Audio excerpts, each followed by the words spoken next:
Welcome to the J. Scott Outdoors podcast. Today I've got my friend Chris Rowe of Roe Hunting Resources on the line. Chris, how you doing? Doing well. How are you, my friend? Good. It looks like you guys have got another one of these cyclones or whatever they're calling these crazy systems. I've never heard of the bomb cyclone until this year, and now you've got two of them. You're in Kansas. I'm in Arizona. Tell us what's going on. Yeah, well, no, I think it's kind of funny, too, because there's a lot of people that have noticed the same thing. And there's a weather person, a pretty prominent weather forecaster that's on national news, and they even made the statement of, okay, you call it a bomb. Whoever wants to use this word, bomb cyclone, it's just for lack of it's a winter storm. It's what it is. Yeah. With the jet stream has dipped low. The storm is coming out of the north. It's going to rock down through, and here we go. It's called a winter storm, and guess what? April has a tendency to have a lot of winter storms. When I was in Colorado, and Colorado turkey season usually opens up, don't quote me on the exact date, but it was generally like that second Saturday or something in April. It was always mid-April. And it seemed like every single year I was hunting turkeys in the snow. We would always have an April snowstorm come barreling in and just absolutely dump on us. And then here we go. We're hunting opening weekend in some sort of snow, at least in northern Colorado. So no, I look at that. I kind of laugh at it. Yeah, we're having a winter storm. No big deal, you know. The last one, now don't get me wrong, the last one sucked. I mean, the last one, and I still to this day I'm just embarrassed for the state of media today that what happened in Nebraska, Iowa, Wisconsin, those guys, you know, that last storm that came down through with all that ice and snow and rain and water and just the devastation that it had was just absolutely incredible. And they still aren't out of it yet. I mean, here at home in northwestern Kansas, we got hit hard, but we didn't get hit hard near that, what they got up a little bit north and northeast of us. But you can see on our highways here, I mean, the number of tractor trailer loads of hay and feed, just that, you know, farmers helping farmers, ranchers helping ranchers. So there's folks down in our neck of the woods that may have a whole bunch of hay bales sitting out in the fields that, you know, they hadn't used or probably don't need to use. They're just loading all that hay up and just trucking it north and just donating it and just dumping it off to try to help some of those folks up there that are struggling after that last storm. This storm, so far for us, is nothing. I mean, it really it's a lot of wind. It's cold. We've got maybe, you know, they forecasted, you know, maybe 1.5 inches of snow on the level. Well, geez, everything's horizontal right now. So drifts, you know, in places where it's blowing sideways. Yeah, it's just blowing sideways. So, yeah, they've got the highway shut literally as we speak right now. The I-70 corridor from Hayes into Colorado is shut down because the wind is so bad, the blowing snow is so bad that it has finally started to ice over and slick over the roads. But where I am at right now, it's been so warm these past several days that nothing is sticking really to the roads. It's, you know, we've got snow in the grass, but the grass is still sticking up through it. The winter wheat is still fine. It's a very short-lived, intense winter storm blowing through, and it's going to be out of here in a couple days, and away we go. So this is a perfect day for me to be sitting inside and talking with you because I can't be outside, you know, hunting. Normally, I've got the next client coming in, the next turkey hunter coming in. We literally sat and talked and said he was supposed to be on the road today to get here, and I said, no, just delay a day and don't worry about it. So he's getting ready to come out here tomorrow, and weather's going to turn around, and we'll hit the ground rocking and rolling, see if we can't put some more birds on the ground. Yeah, let's get a little recap of your season so far. It looks like you had a couple of archers in and had some success. I've been following your stories on Instagram. You're doing a good job with this turkey season, updating all of your stuff that you got going on there. For those that haven't been following, tell them what's going on there in Kansas with the turkey season and how the first couple of sets of hunters went for you. Yeah, so far it's been good. You know, if anybody, and I do, shameless plug, but I am. I'm trying to share a lot more on Instagram, Facebook somewhat, but definitely on Instagram and YouTube. So by all means, people jump on there. If they're interested in what I'm doing out here and what's going on out here, give it a follow, give it a like, and tag along, because I'm going to try to do a lot more. And we were just talking a little while ago about what you and I are going to be doing down in Mexico. Yeah, if you want to just follow along and see what's going on, those are the platforms for me, at least, to follow along with. And so anybody that's followed along with me previous knows that we had a real cold fall, cold, wet winter, and then it really started into a real kind of still a cold, wet spring. I mean, it's just been a mud season of just cold and wet. I mean, just cold and wet, and then anytime the sun came out, it'd just be a sea of mud. Well, about that third week of March, things kind of broke and started warming up, and so we finally started drying out a little bit to where you could actually function on roads without slinging mud everywhere. And the birds started busting up pretty darn good, but then they kind of hit a plateau. So normally, I love hunting that. Our season in Kansas here starts April 1st for youth, and for youth. And then archery starts about that a week into season, so it's on the 8th, and then shotgun doesn't start until next week for us, about the 17th. So that first week of April is my favorite time of the season to hunt, because the birds are still coming out of their larger winter flocks. So you can have a flock of hens that may be 20, 30, 50 or more birds, but there may be 5 to 10, depending on the size, there might be 5 to 10 big, mature longbeards in there. And they're just going at each other's throats. I mean, they're just still working out their pecking order. They haven't gotten locked down with hens yet. And so you go out there and you set up in the field with a strutter and Jake decoys and hen decoys. It's fun to have multiple birds coming into your spread, and you can have activity all day long.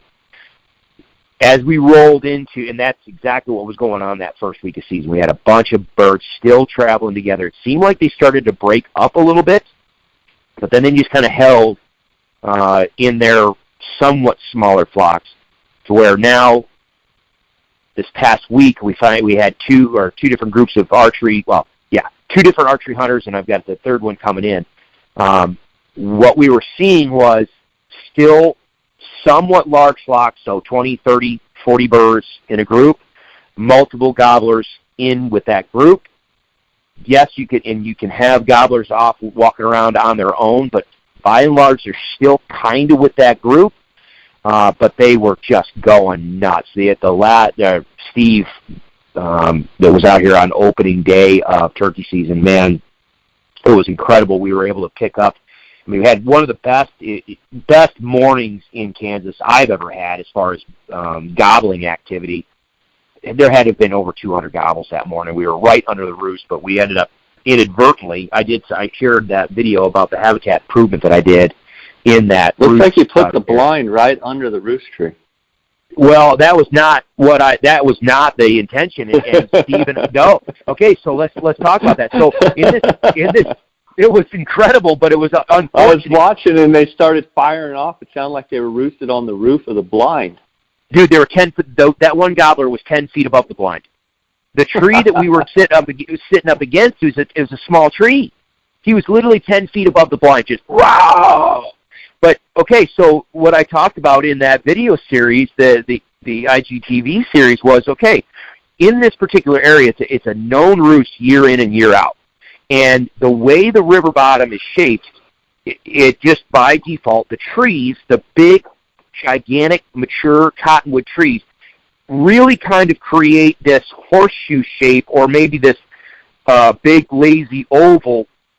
And in the middle of it is generally wide open. Now, in the past couple of years, we've had some good, and I talked about all this, about the grazing regime, the floods that have come through here, and all the disturbance that has happened over the years. The fact that it's changing now, we're going to change management strategy in this particular area for habitat, but also to minimize some effects that our neighbors are putting on some of the properties we're doing. So in this area, yes, over time, I would really like to encourage this particular chunk of ground to grow up into some better warm season grasses will provide a little bit better cover. But in the meantime, while we're developing that, there is a value for keeping things mowed down.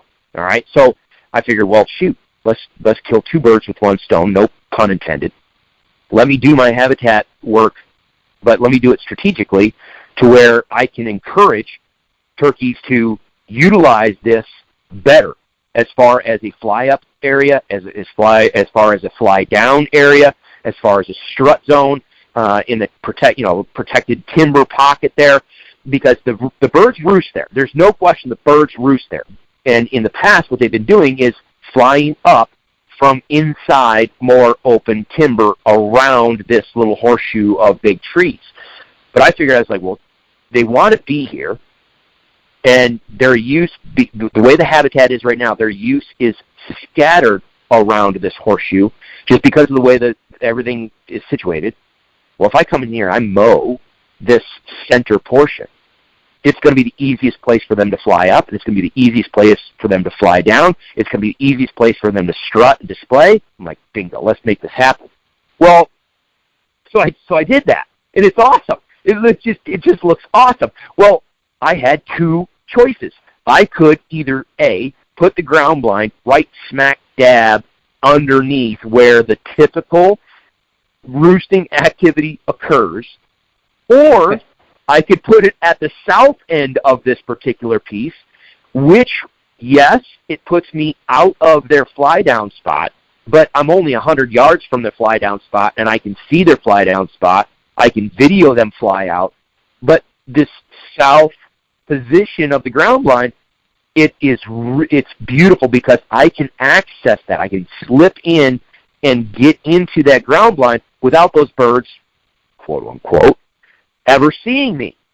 And so Steve came down, and while I was finishing up the habitat stuff, and he came down there, we just kind of powwowed. I said, okay, this is what I do on all my hunts.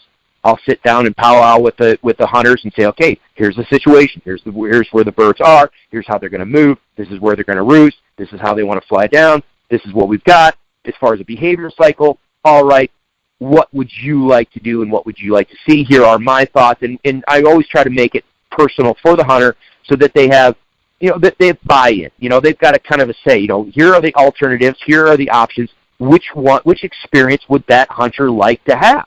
And so both, and Steve and I think very, very similarly.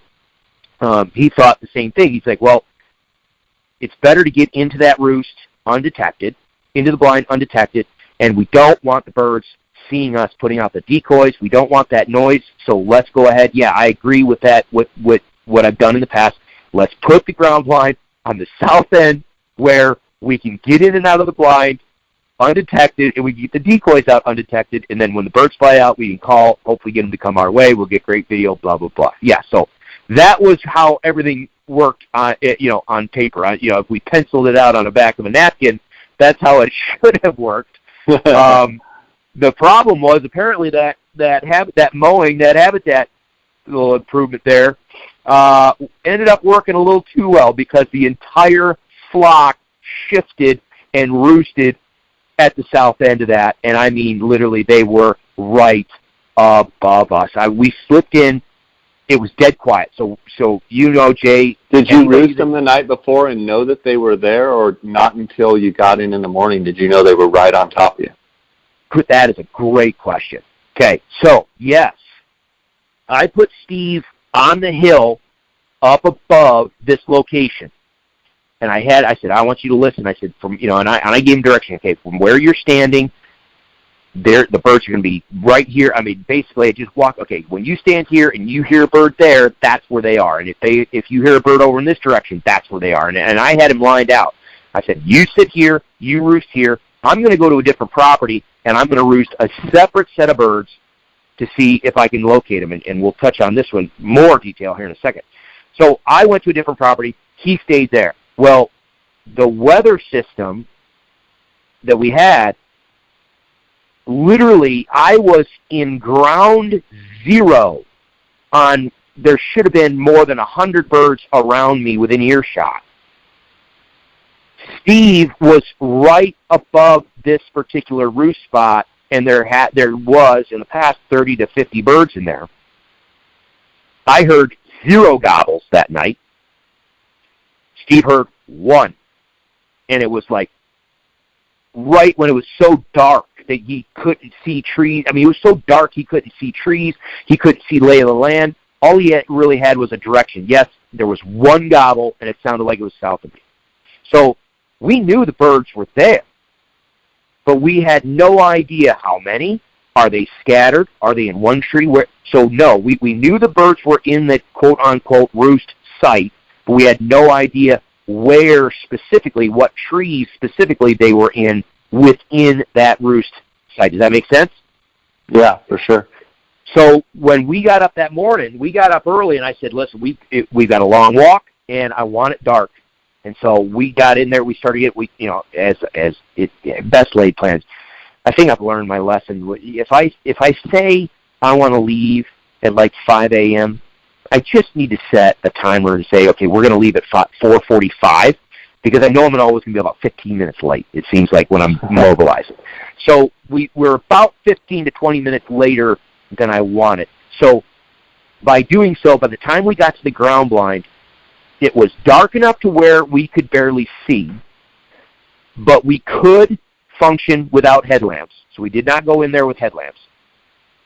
There was just a little sliver of light on the horizon. I would have liked to have been in there a little bit earlier, but it was still too dark for me to see anything in the trees. And quite honestly, I really wasn't paying attention to the trees because I wasn't expecting them to be right above the blind. So we get to the blind, dump all our gear, just dead silent. We're doing everything right. We're just dead quiet. We're just absolute silent. Slip in. Now, this particular blind is the old Primos dark horse blind. So it does have a zipper door. So set my stuff down, take the vest off, get the camera tripod pulled up. Steve is, we're grabbing the decoys. As soon as I grab those decoys, first bird cuts loose. Wow! And then he gobbles, and he's like 60 yards away up in the tree above us. And I'm like, both Steve and I had the exact, you just one of those, oh boy, crap.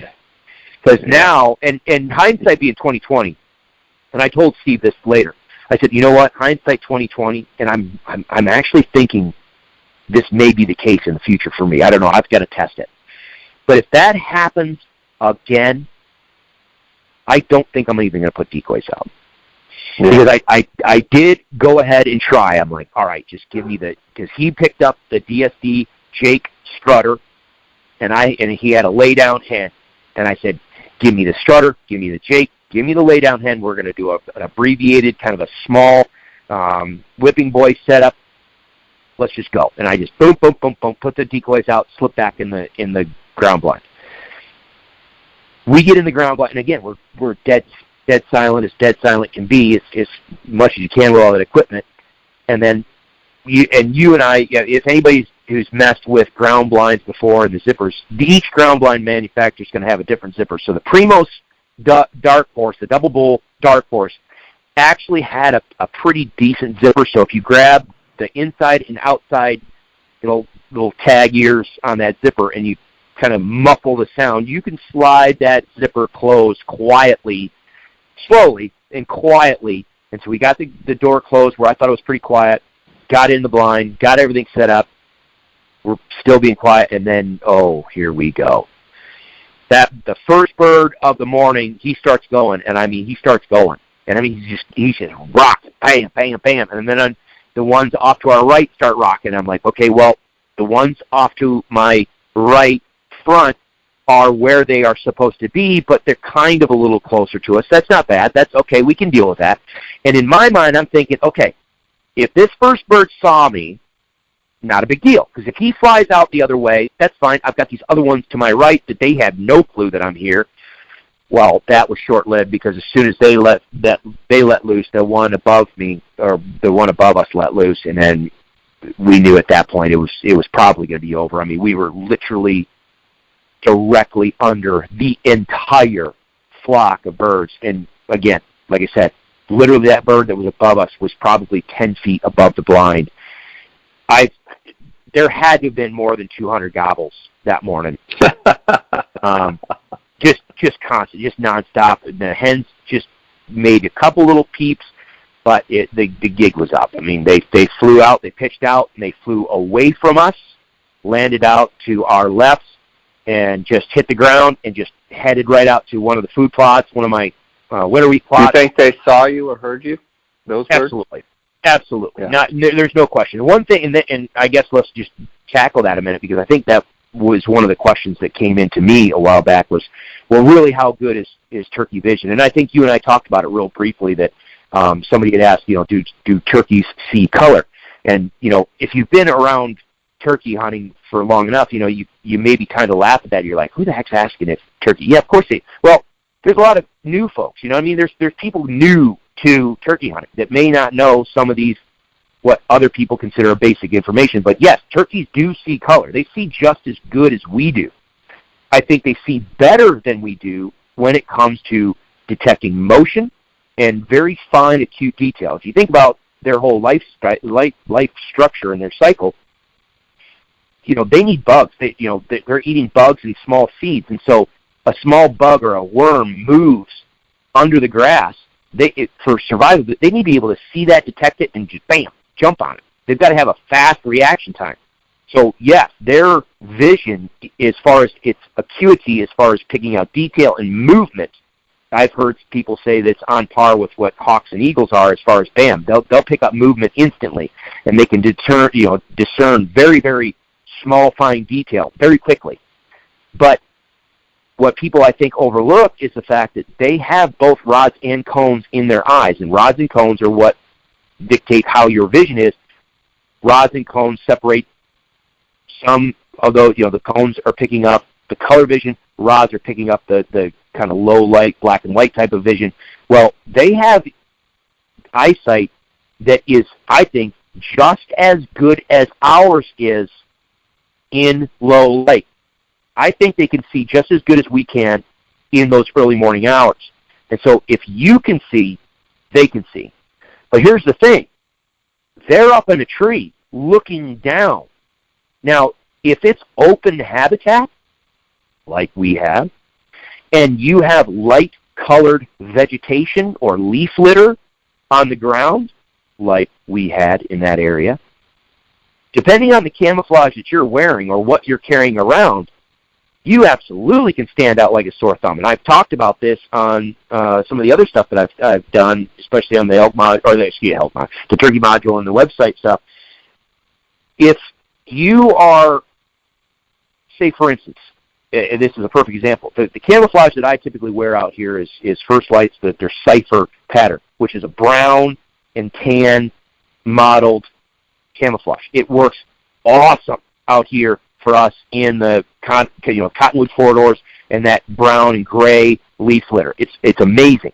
But if I walk out across an actively growing winter wheat field, which in low light looks dark, then I am a light-colored object walking across a dark-colored background.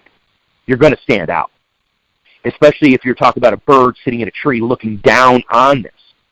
The same thing goes, it's the exact same principle as what we talk about in ground blinds. If you're hunting in a ground blind that has a black interior, that's why you wear black. Because if you wear a camouflage, like if I wore this Cypher pattern inside a double bull, blacked out double bull blind, it's going to shine. It's going to stand out because it's completely opposite of what the background is. Well, while I myself in my camo may have blended in from the turkey's standpoint if they look down, most of the decoy bags that you have these days are solid olive green, maybe they're a digital camo green, colored camo. They're going to be a darker camo. So as we came in, I've got my camera, it's dark. My vest is, I've got the old Primos vest. I'm going to get a new one here in a minute or a little bit, but my vest is somewhat dark. The decoy bags are dark. When we walked in there, we stood out from a visual standpoint, from a turkey standpoint, with them being right there, yeah, they saw us. And so, well, I think a good rule of thumb is if your buddy is putting up the decoys, 25 yards out or whatever, and you can see him, you dang sure those birds can see him. So you nailed always it. keep that in mind. Now, if it's so dark that you can't see your buddy, but you can hear them, that's the same thing the birds, is they can't see them, but they can hear them, and they hear them up in the middle of the night that they're usually fairly tolerant as long as they don't see you or hear human sounds. If they just hear rustling, a lot of times they'll stay asleep. They won't even, it won't wake them up. And now, granted, if they're asleep and their head's under their wing and say there's a moon out, if they're not looking or their eyes aren't open and you don't wake them up, I mean, you could stand 10 feet from them and they wouldn't see you. But if they wake up and they open their eyes, they'll pick you out. And I've found people say, oh, they'll forget about it if you sit there for 30 or 40 minutes. I'm like, most of the birds I hunt don't. As soon as you could be in there an hour ahead of time, and if you've clanked things or turned on a light, I had a hunter one time, I've had it happen several times, where they turn their headlamp on or get their iPhone out and turn the light on to look where they're sitting down, and I'm like, what did you just do? Yeah. Oh, they won't care. I'm like, huh. Yes. Watch this. Yes, exactly. Yes. Watch this. Yes, all of that. Yes, exactly. Yeah. No, I mean, and that's the thing. I want to hit that point that you just made. Human sound. Yes. I always try to get in there and set up in the pitch black. And I can do, if they're hearing little rustling in the leaves and that type of stuff, okay, especially out where we are. We've got possums and raccoons and skunks and deer. We've got stuff that's going to be moving around. But if you listen to how they move, it sounds natural. But if you're out there snapping sticks and, I don't care what decoy manufacturer you're talking about, if you're out there with decoys and clunkety clunk, clunk, clunk, clunk, if you're making noise, and this one I found out 2 years ago down there with you, down in Mexico, and you just had a recent podcast where you talked about this as far as trying to get stakes in the ground in really hard, rocky environments. Like the DSD stake is a metal stake.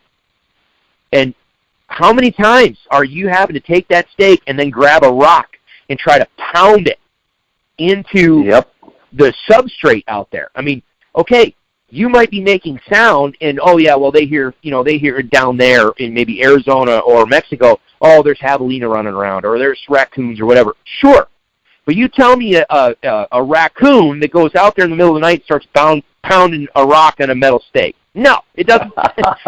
It doesn't sound natural. So if you're clunking your decoys, that's unnatural.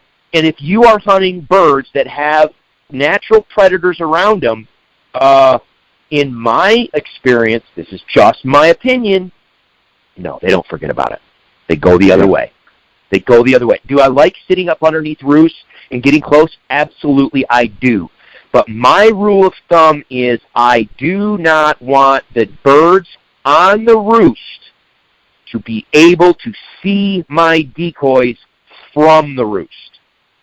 And if that means I can hide behind vegetation and say, later in the season here we get leaf litter, leaf starts to bud out on the trees and it starts blocking their vision, great. I can sneak in a little bit closer and I can move a little bit better and not be picked off, and I can, they're not going to see me, and they're also not going to see the decoys on the ground, because I think that's another thing that tips them off, is they know when it's safe to be on the ground and when it is not. And I think, like for us, I went ahead and I put that decoy out thinking, okay, maybe I'll disturb one bird, no big deal. I'm not disturbing these others. Well, no, all of them saw me out there putting that decoy out there. And I think they can just sit there, a strutter decoy, any hen decoy is going to be a little bit darker, especially those big strutters. They're sitting up on the roost and it's dark, and they're like, what is that? I saw some motion down below me. I heard some rustling down below me. I'm watching this rustling. Now there's a big black ball out there, and the rustling just moved off to the left, and they're doing something over there. I can hear them, but what the hell is that black ball? And they're just staring at that black ball that's down below them where they should be pitching out. And then as it gets lighter, they're like, why is there I don't know. it just tips them off to where they're like, I don't know if I buy that scenario. It doesn't look right to me. I'm just going to fly off in a different direction and play it safe. Typically, I find better success if I'm going to set up under a roost or near a roost. I like being maybe in open habitat, maybe 100 yards or so, and I don't want the birds in the tree to be able to see the decoy until they fly down. And we violated every ounce of that that morning on our first set. It was awesome. Don't get me wrong. I mean, the gobbling activity was just incredible. But we didn't kill a bird on that set. We didn't kill birds until we went in a different property, and we had a couple midday sets where we picked up a couple lone tom, well, one single tom, and then two toms traveling together during the middle of the day, and we were able to call them in point blank and, like I say, call them to your toes and just put them right in the lap, and we were able to get it done. And then the second client came in, and he got here that afternoon, and we just scrambled, went right straight to another property where I checked a game camera, and on the game camera, it showed that there was 2 longbeards.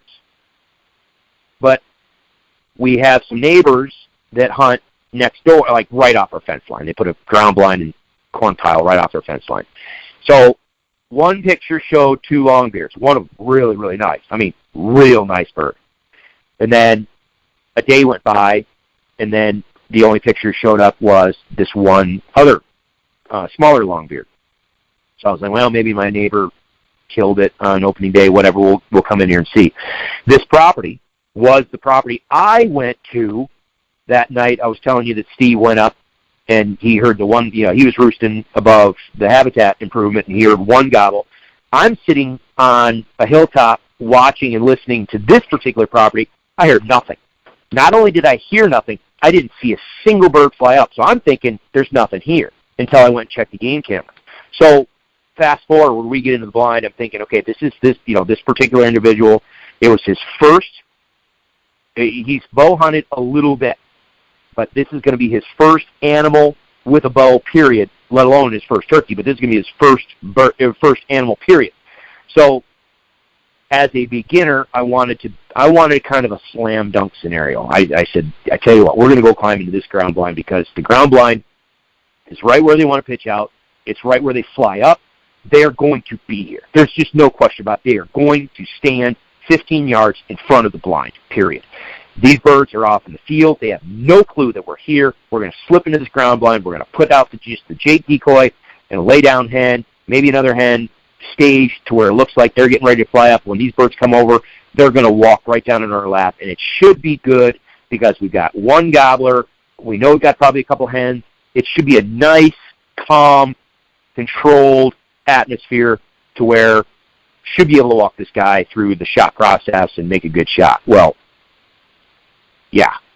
What my scouting did not reveal and what the game camera did not reveal was there was probably 30 to 40 birds in that flock with 5 or 6 big longbeards, couple jakes. I mean, there was a flock that was, I was not expecting it.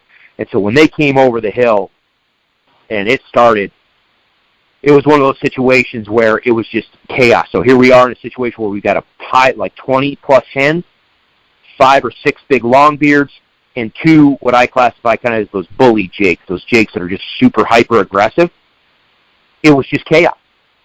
Jakes beating up on each other, jakes pushing around longbeards fighting each. I mean, we had 2 longbeards in that group that they just went from longbeard to long, just gobbler to gobbler to gobbler, and just beating each other up, just pounding the snot out of each other, to where they would circle through. It was kind of like this rotation. They would circle into the decoy spread, and we'd get ready. Okay, get ready. You should. Typically they come into the decoys. They're either going to engage the decoys or they're going to stop and strut around the decoys. There's going to be a certain time, often, where that bird kind of settles. You know what I mean? Where he kind of comes up and pushes against the decoy, and then he pauses and stands there and postures over the decoy. Or maybe he just comes in and he struts and he stands there.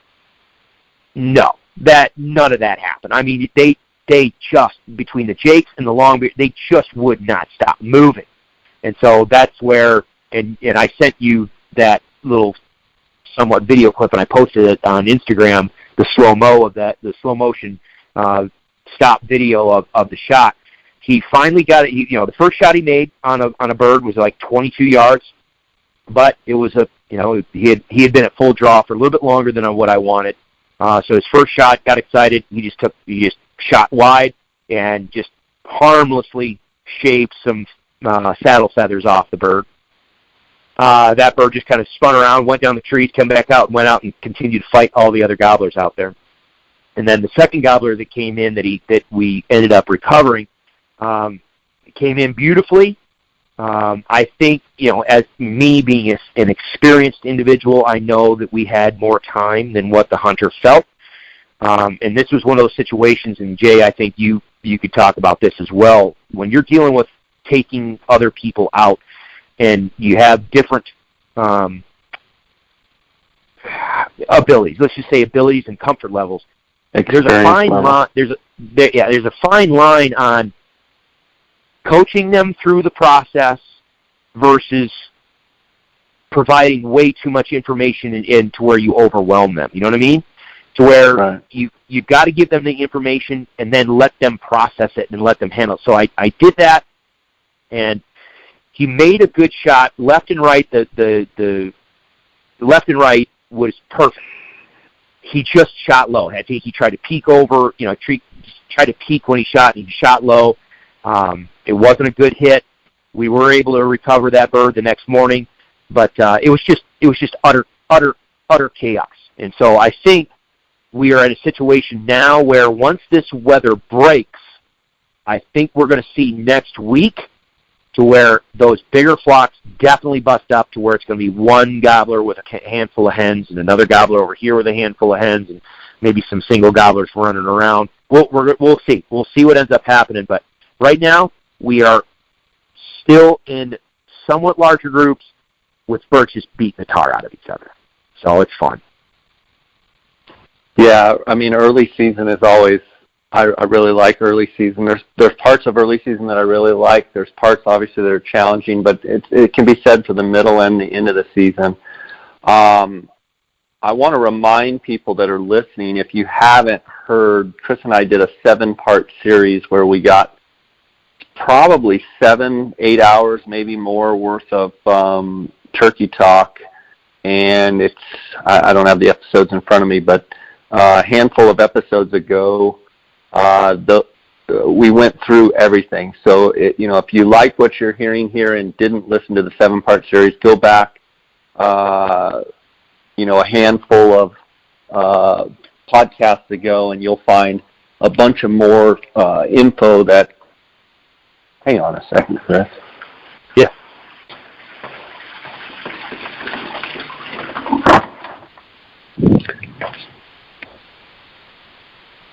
Anyway, we recorded a bunch of different episodes on Turkey Talk, and we covered all sorts of strategy and stuff. So if you like what you're hearing, go back and check it out. Chris, we've got a bunch of question and answer, or questions that came in. We want to do a question and answer session. I put it out on Instagram, and so we've got a bunch of questions in. Before we get to that, I want to thank the sponsors of this podcast. I want to thank GoHunt.com Insider. Cody Nelson, my friend, is the optics manager there. If you have any binocular, spotting scope, rifle scope needs at all, contact Cody at 702-847-8747. That's extension 2. You can also send him an email at optics@gohunt.com. I also want to thank KUIU Ultralight Hunting.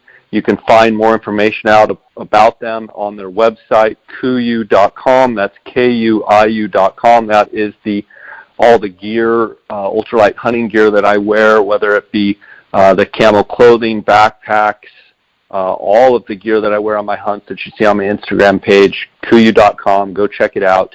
I also want to thank Canyon Coolers, based right out of Flagstaff, Arizona. If you use the JScott19 promo code, you're going to get a 10% discount. I want to thank them for their sponsorship. Phonescope.com. Use the JScott19 promo code. You're going to get a 10% discount. And OnX Maps, .com. If you use the JScott19 promo code, you're going to get a 20% discount. Chris, I wanted to bounce back to something, and before we get into the question and answer, I wanted to bounce back to something you said about where you don't want the birds in the tree to see the decoys. And in country where it's open, where you have big open fields and what have you, sometimes if the birds are in the tree line, it's kind of difficult to do your setup without the birds in the tree to be able to see the decoy. In those situations, I know there's people listening thinking, well, we've got open fields and then we've got timber. How would you recommend them use either the contour of the land or what would you use so that when they're up in the tree, they can't see the decoys? Because what you're saying is they see the decoys out there for a long period of time before they fly down. The decoys aren't moving. Something's not right, and we're going to fly away. So you want to make it where they're up in the tree, and they hit where you think they're going to fly down, and then they see the decoys. Talk about that. No, absolutely. So, let's talk about it from a standpoint of different parts of the season. So let's say early. For anybody that hunts in habitats where there's a lot of deciduous trees, where early season, maybe you have no leaves on the trees. Yeah, I'm going to think about a couple things. Number one, if I know that group of birds and I know how they pitch out typically and how and where they go typically, then I will oftentimes just put some distance between me and that roost and where they're going to fly out. So maybe I'll set up 100, 150, 200 more yards away to where I've got some distance between them and the setup to where, yes, they're going to pitch out, and maybe they don't even see the decoys when they pitch out. It's not until they pitch out, mill around, do their own thing, and then start walking in their normal direction, and then they come over a hill and wait, there's a group of birds. What these decoys are here. There's a new group of birds here. What the heck are they doing right in our pass? So sometimes just a little bit of a space and distance can help, because typically the farther away you get from, especially if you're on the same edge. Okay, so my perspective in this discussion right now, my habitat typically in these somewhat long, skinny corridors, these river bottoms, creek bottoms, where the habitat is linear-ish, all right? So I may go ahead and set up on the same side of the creek bottom that they are on, or the same side of the creek bottom that they're going to pitch out, but I'm going to be down the creek bottom or up the creek bottom maybe a couple 100, 150, 200 yards or so, because it's in the same plane, they're in the same kind of orientation. Now those birds are up on the roost, but they're looking lengthwise down the corridor. There's all sorts of other branches in the way. There may not be leaves on the branches, but there's a pile of other branches kind of messed up, obscuring their vision, to where it just, a little bit of distance sometimes puts more branches between their eyeball and your setup, to where they really can't see your setup very well. Or I'll set up around the corner or a little bend in the creek, to where, there's so many trees and so many branches and so many limbs and everything else in their view plane that they cannot see effectively where those decoys are on the ground. However, when they pitch out, now they're below those branches. They're looking along the, just from a 3-foot standpoint, 2 to 3 foot standpoint of the ground. They're looking laterally. Now they can see it's wide open along the meadow. It's wide open along the ag field. It's wide open along the pasture, whatever. They can see those decoys at that point. So oftentimes when it's early, I'm going to put some distance between me and where those birds are. And use the same thing with, bends in the creek or whatever. Maybe I'm closer, but the way the creek is bent, I can go around the corner and I can just put more obstruction between their eyeball and my setup.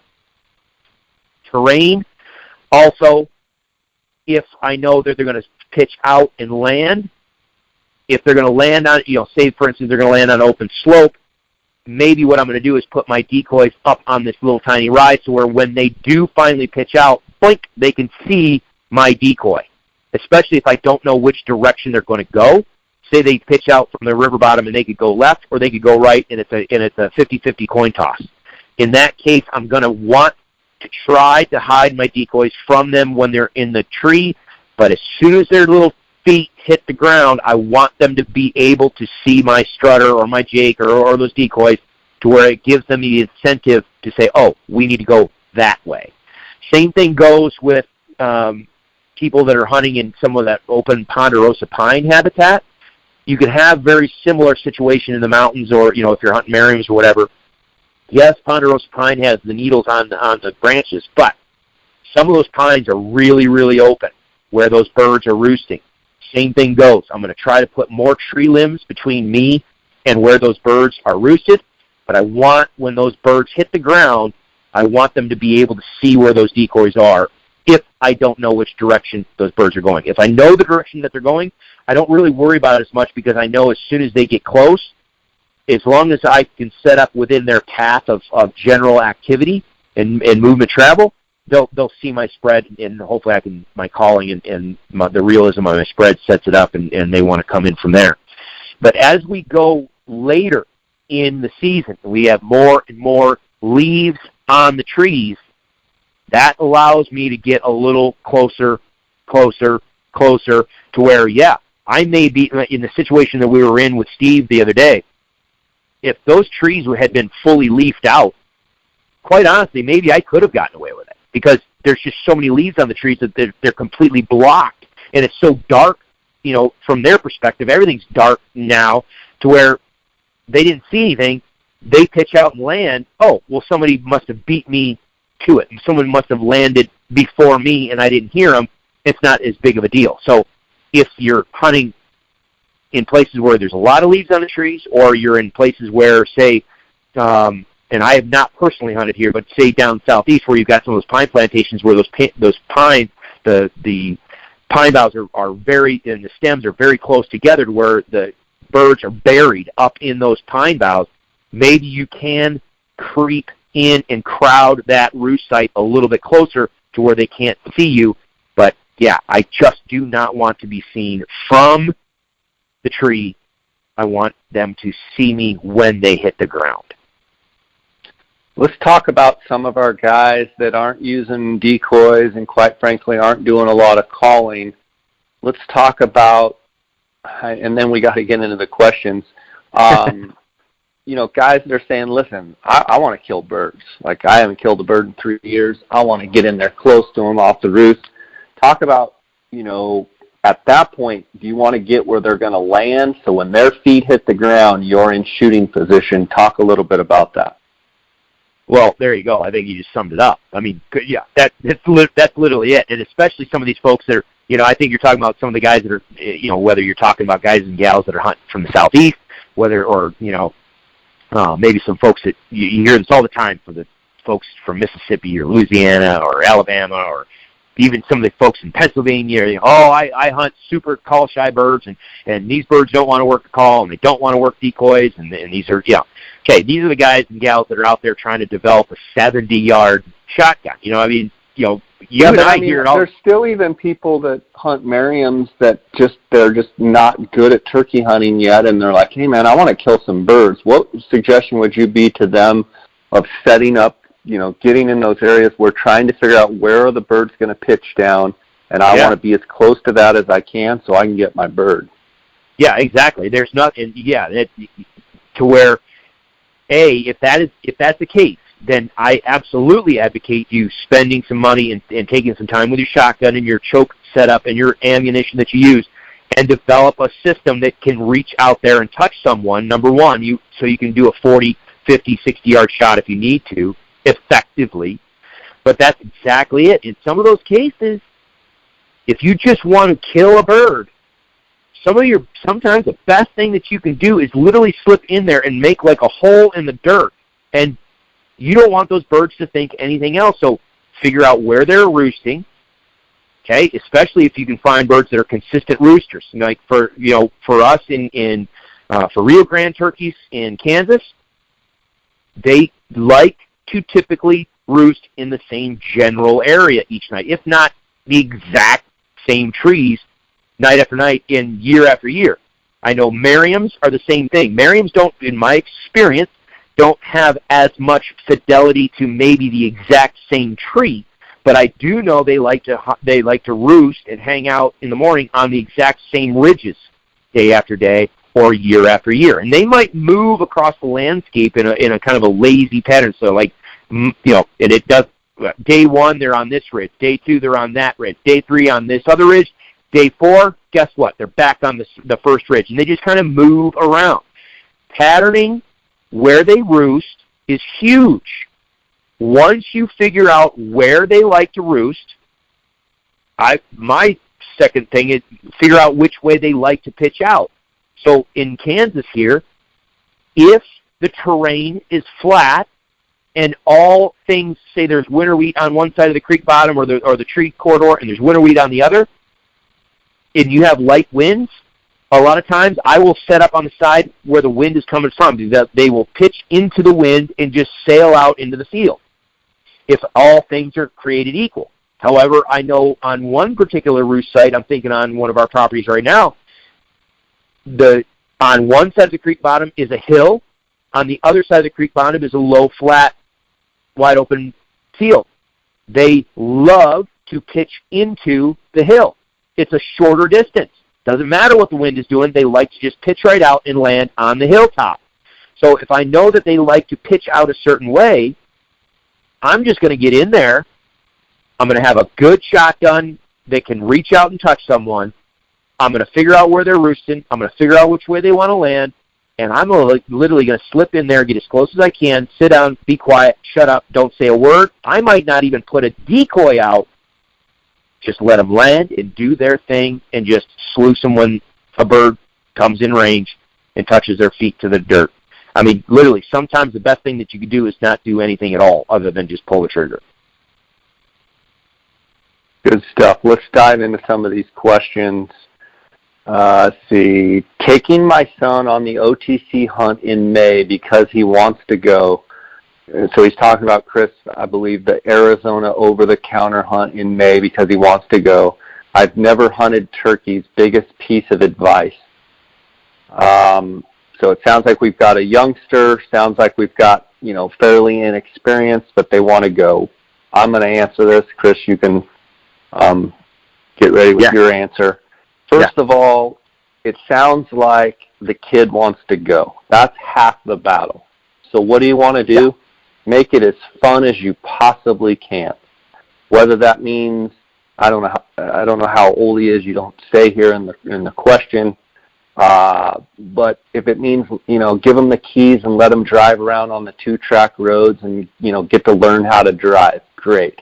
If it means, set up a tent and make sure you bring s'mores and, cook over an open fire and let him enjoy all of that, great.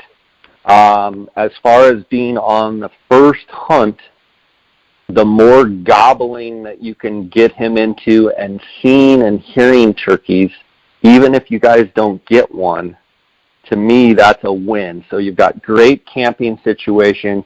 You've got fun driving with Dad, if he's, 13, 14, 15 years old. And, I'm not advocating breaking the law, but if you're out in the middle of nowhere, letting them experience, getting behind the wheel. And then, get out and get up early and try and get out there and stop the vehicle and listen for turkeys gobbling, and then try and work your way towards their position. And if anything else, plant yourself by a tree and at least listen to the gobbling. Let the kid experience turkeys up in a tree going nuts. Obviously, listen to the 7-part series that Chris and I did on turkey hunting, and you'll pick up a bunch of tips in depth from, all the different scenarios, from early morning setups to midday to roost setups, how to roost them, and what have you. But anytime you're dealing with kids, make it as fun as possible. Don't yell at them. Make it easy for them. Keep them warm. The more engaged they can be, the better time they're going to have and better chance you're going to retain them to want to come back next year. Yeah. Chris? The only thing that I would add to that is because I agree. Being able to hear them on the roost and just going nuts is awesome. However, anybody that's hunted turkeys for a length of time knows that you do a couple of days back-to-back of getting up at 3:30 or 4 o'clock in the morning, goodness gracious, you get tired. Don't hesitate to take naps during the day. Yeah. And don't forget the fact that in most of in Arizona, can you hunt until sunset? Yeah. Okay, so midday hunts, quite honestly, don't be afraid to say, hey, you know what? If they're tired and they're like, oh, I don't really want to get up this morning, okay, that's fine. If the birds are going to be nearby, maybe just let them sleep in. You get up, you go listen, and just see if you can hear where the birds are gobbling from. Now you know where generally they are. Let them sleep in, and then just go do a midday hunt. Just have some fun to where they're rested. And you said it too. You want, especially young kids, keep them warm, keep them fed and hydrated, and keep them stimulated. So however you need to do that. So midday hunts sometimes can be awesome, but yes, I agree, Jay. It needs to be fun. Have fun. This is their hunt, not your hunt. It's their hunt. So if you spend 10% of your time actually hunting and 90% of your time just going out and exploring and walking and having fun and having a good conversation and laughing and goofing around, in their mind, that's going to be an awesome hunt. And I think, Jay, you and I, do not put your value set on your children too soon. And I truly mean this. And what do I mean by that? Most kids don't give two flips about how long a beard is. They don't even know what value that has at all. So if your first set has a Jake come walking in there and your kid is having trouble breathing because they're so excited and they want to shoot a Jake, pull the trigger, and you better be just as excited as they are for their first bird as if they killed a 11-inch beard, triple beard, 1.5-inch spur monster, okay? And I had this absolutely driven home to me one of the first years that I really started doing the stuff out here in Kansas. A young kid killed his first bird, and it was a bird, I probably had a 9-10-inch beard. I mean, it was an awesome bird. It was a bird that any one of us seasoned veteran hunters would love to kill. That was his first bird. So when we went back out to get his second bird, I put him in a spot where we had a pile of different gobblers in there, but there was also some group of jakes. Long story short, the birds start coming, and I'm looking at this bird out in the field, and it's got a legit 11-plus inch beard. It is gargantuan, and you could see the spurs coming through. He was a legit booner turkey if there ever was one. And so, of course, my eyeballs are going to that bird, and Dad's eyeballs are going to that bird, and I'm working my butt off, calling, being creative, trying to get that bird to come. And he's slowly working his way. He's coming. Meanwhile, a group of jakes comes running down the field, right into our decoy spread, starts beating the piss out of the decoys. Now, this kid has already killed a 3-year-old bird, beautiful, mature bird, and there's a gargantuan tank of a bird out in the field still coming our way, and I hear him say, are these birds legal? And I answer him, I'm like, yes, they are, but we've got a really good bird out here in the field. Just hold on. Okay. But can I shoot these birds? Yes, you can, but hold on, there's a bigger bird out there. He goes, and a couple seconds goes by. But these are legal. I can shoot these, right? And at that moment I went, it was like a light bulb. Somebody just flipped the switch. I'm like, yes, you can. And I said, if you want to shoot one, I said, then let's go ahead and get set up. And that shotgun was up. He had his cheek down. He had a bead. And I said, well, just wait until one step's clear. He's like, okay. And I said, that one's clear if you want it. Boom! It was that fast. He dumped his second bird, and it was a Jake. and he went into orbit.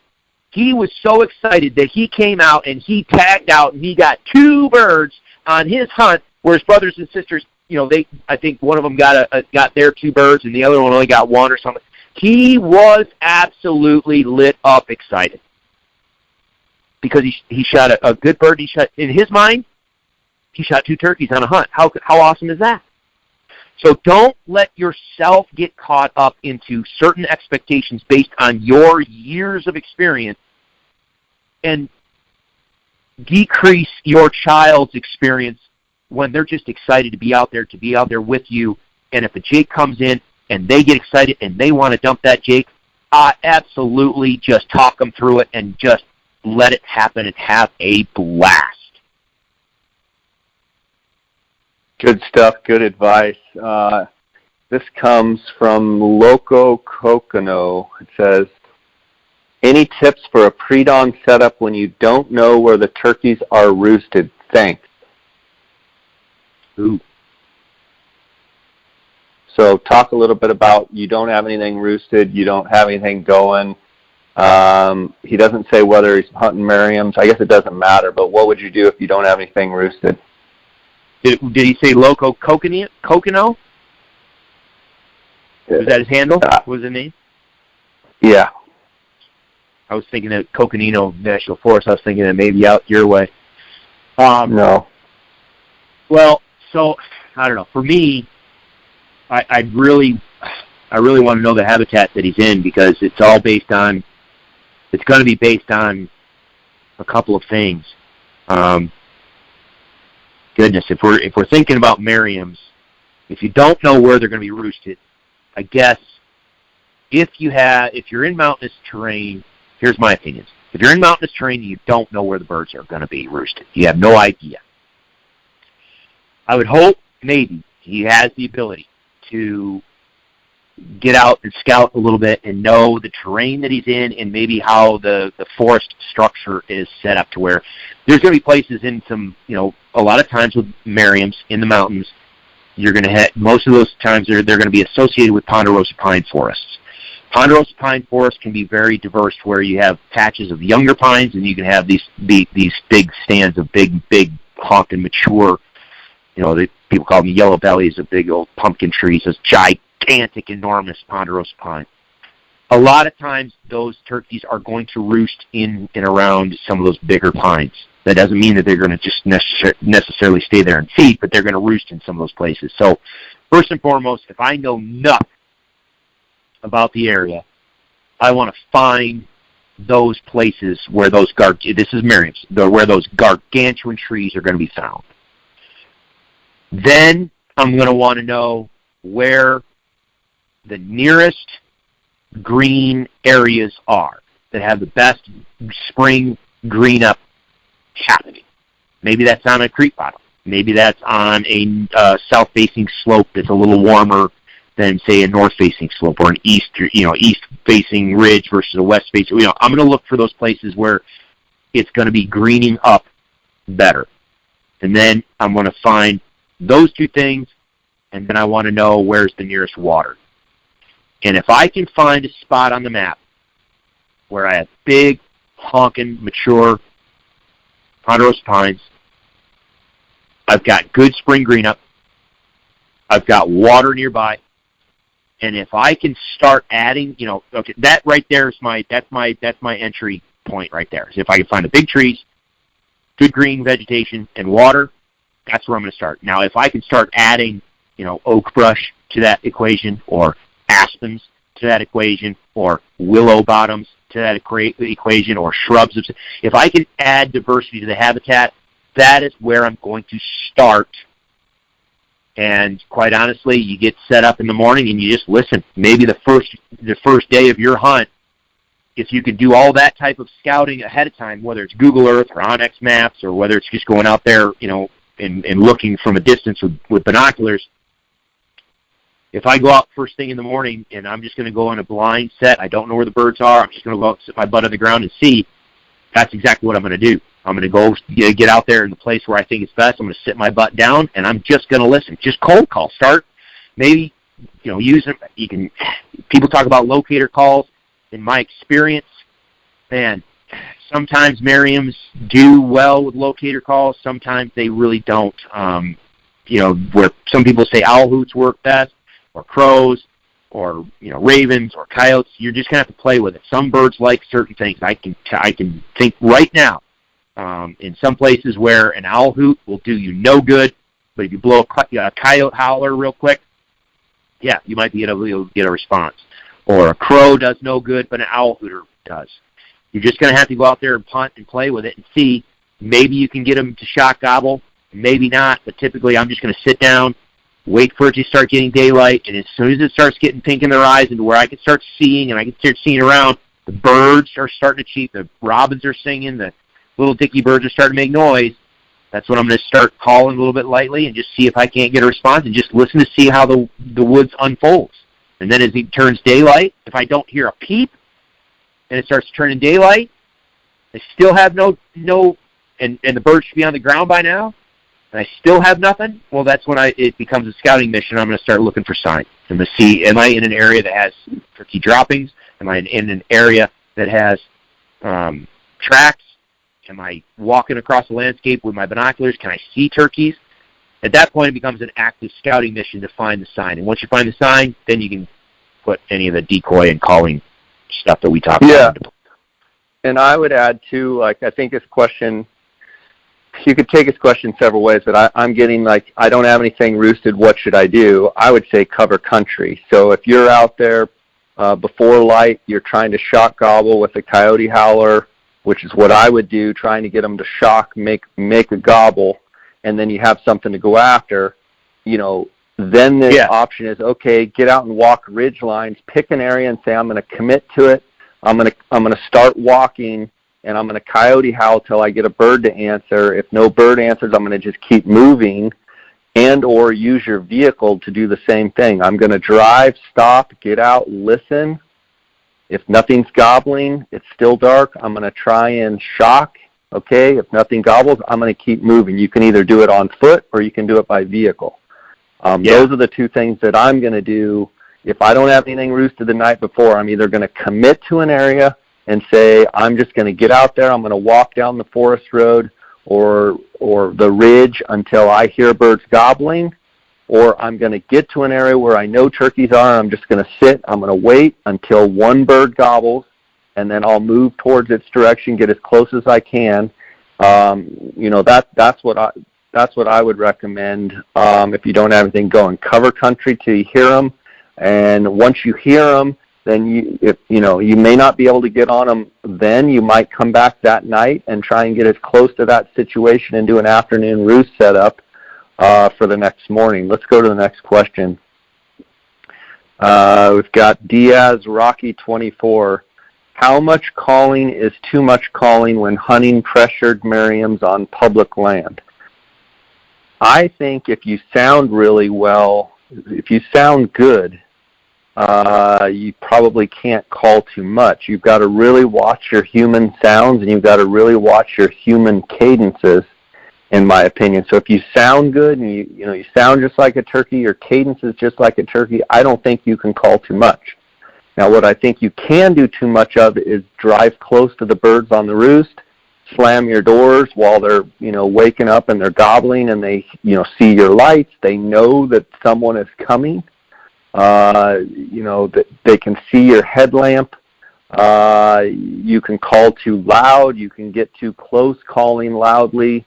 And I think the worst thing is, people, in my opinion, that call with a mouth call that really sound nothing like a turkey. They think they get the cut. They get somewhat of the cadence, and they're like, oh, I'm great with the mouth call. I'm going to let her rip. I think that's one of the worst things for Merriam hunters that you can do.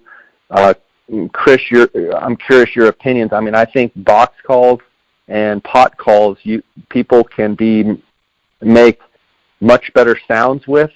I got to be honest, half the people I hear call with a mouth call, and I would probably throw myself in that as well, have no business even using a mouth call if they want to get serious about killing turkeys. Now, if they've never killed one with a mouth call and that's, they want to get better, But there's so many people I know that never practice. They throw it in the, on the way up to the turkey hunt, and they think they're great.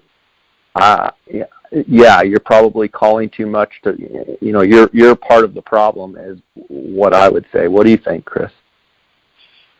Yeah, and I think it has to do with the birds, and I think it has to do with the hunter pressure, like the question said. I mean, if it's a heavily pressured area, then quality is going to be key over quantity.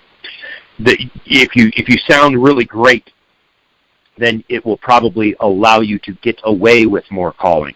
But just more quantity doesn't translate into quality. You know what I mean? Just because you call more doesn't mean you're actually sounding better or doing more good.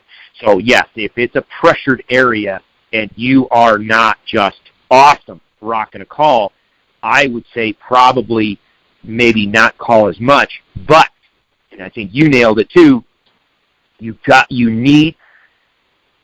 I am less worried about most people's ability to sound just awesome. I'm less worried about that than I am get the cadence right and learn how and what turkeys actually sound like. That's why I put those videos on, as far as our website, just listening to turkeys talk.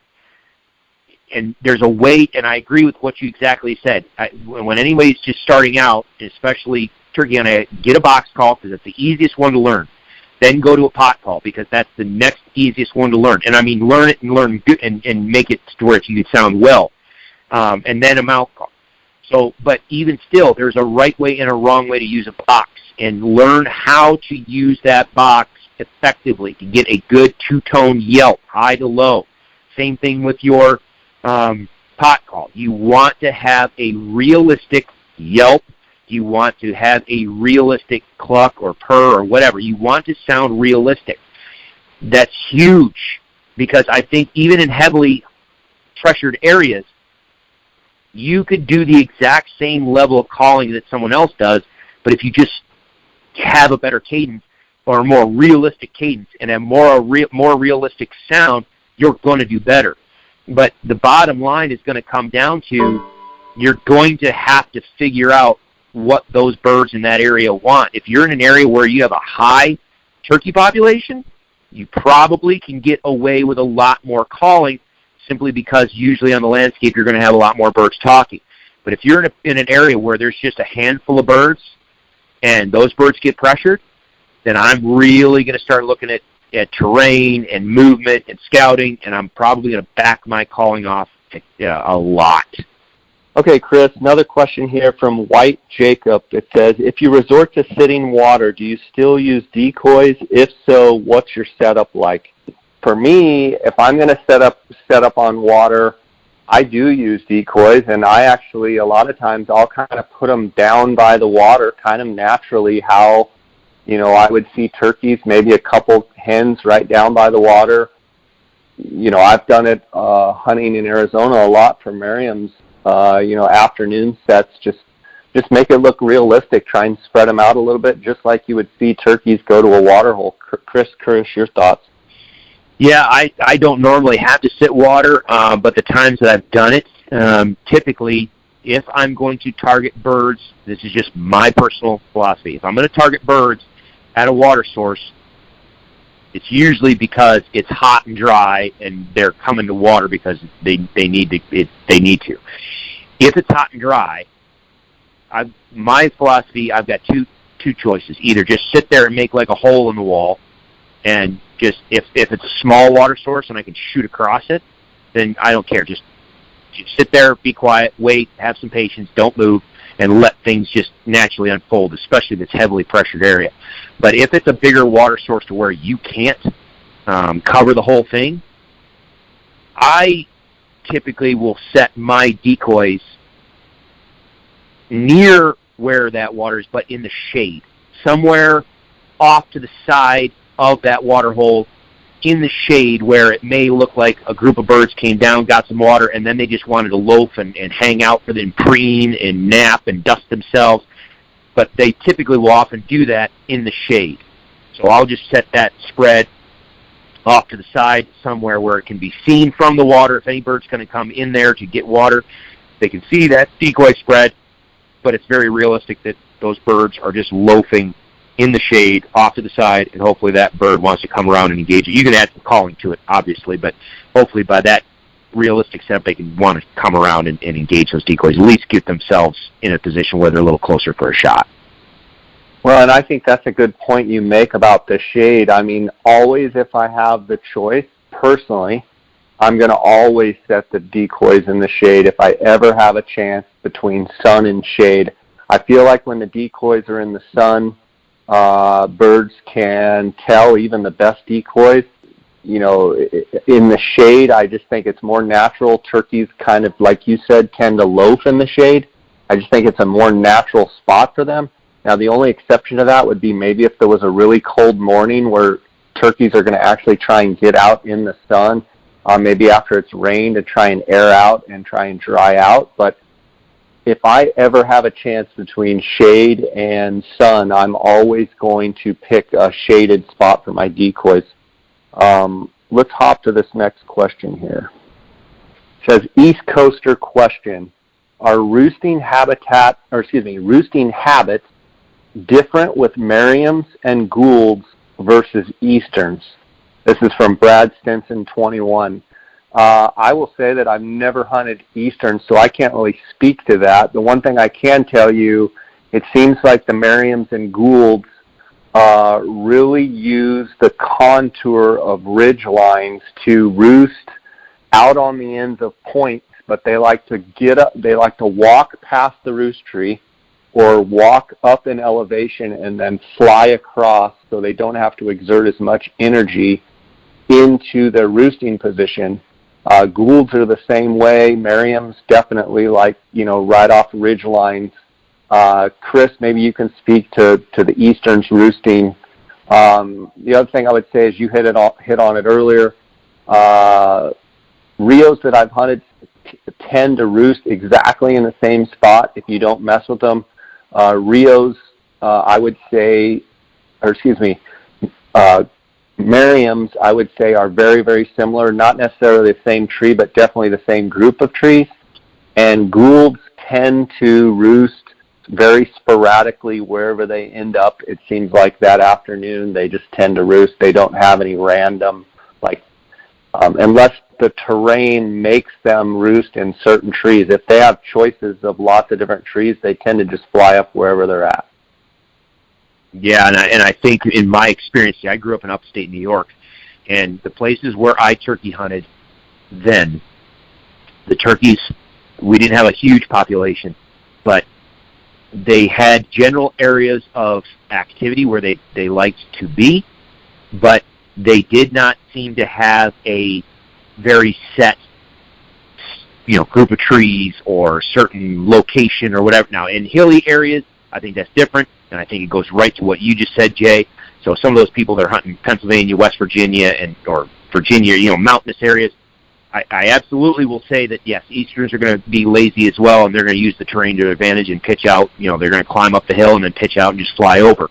Where I was, that's not the case. It was just gently rolling, and you'd have these big flats of hardwoods, and the trees that were there were big maples a lot, maybe some beech, to where a lot of the trees are all similar.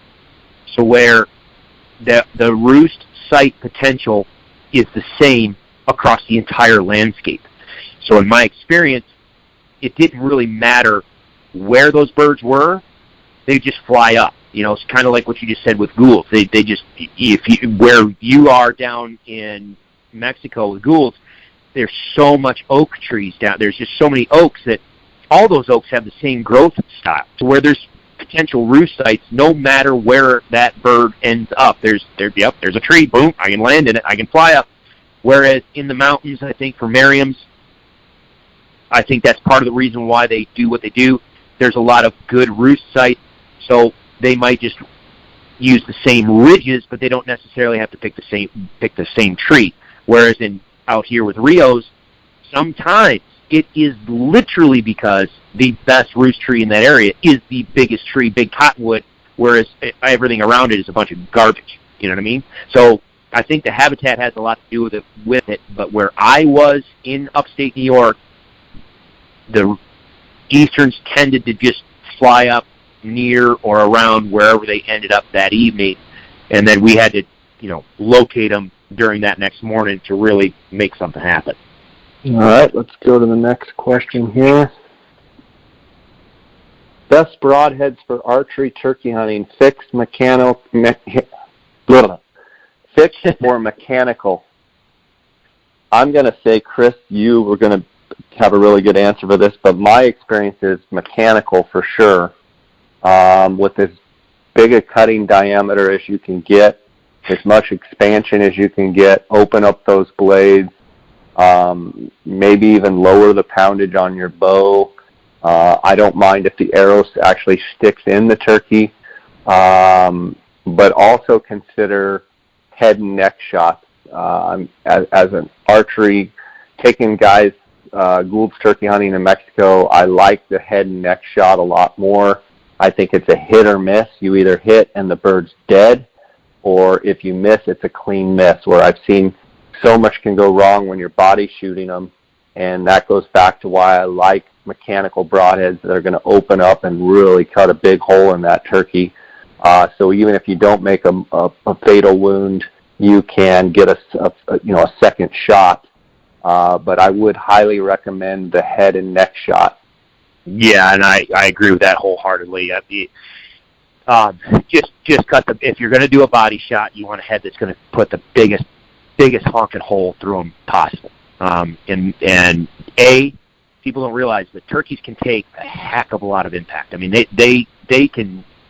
You can send an arrow through a turkey, and if you don't break them down by hitting solid bone or break their backs or pelvis, they can just flat go. I mean, just walk off, and the last 3 birds, I mean, this past week, I've had 2 hunters and 3 birds, and every single one was a body shot. Every single shot was actually pretty darn good. Well, no, I can't say it. No. The first 2 were money shots where you thought, oh, that bird should be dead right there. But they walked off, required one heck of a follow-up to get that bird on the ground. And then the last shot that you said, Jay, that you and I talked about, that shot didn't even look like it was going to even be remotely lethal, but because of that gigantic cutting diameter of that Rage Tripan, it ended up it ended up getting that bird on the ground. So they can take a lot of injury and suck it up. And I agree with you. If you have the wherewithal to take head shots and neck shots, by all means do so. And especially if you use like the Magnus Bullhead, where you can actually just whack them, beat them in the head, and lock that thing off, it's awesome. But anytime people ask me that, absolutely throw the biggest mechanical through it you can. Now, with that caveat being said, with that being said, the caveat I will say, my first hunter this year played around with, and I'm not going to name the name, but it was a mechanical head. It was a hybrid style broadhead, and up front it was a fixed blade on the end, and then it had the big mechanical blade that deployed. But the front blade was one of these, turkey grabber heads, or these, jagged, cut out where it looks like the trident prongs sticking out there. Garbage. Sorry, they're garbage, because you just don't get the penetration. He shot. I've seen it repeatedly, and everybody that I know that has ever had clients or hunters use those, turkey heads that are designed to have this, real jagged front, head on it. Well, who cares? We're neither one of us. It's the Rage. It's the Rage turkey head. Neither one of us is sponsored by Rage. I don't care. It's the Rage turkey. It's the Rage turkey head that has that big cutout blade in the front where it has those big prongs.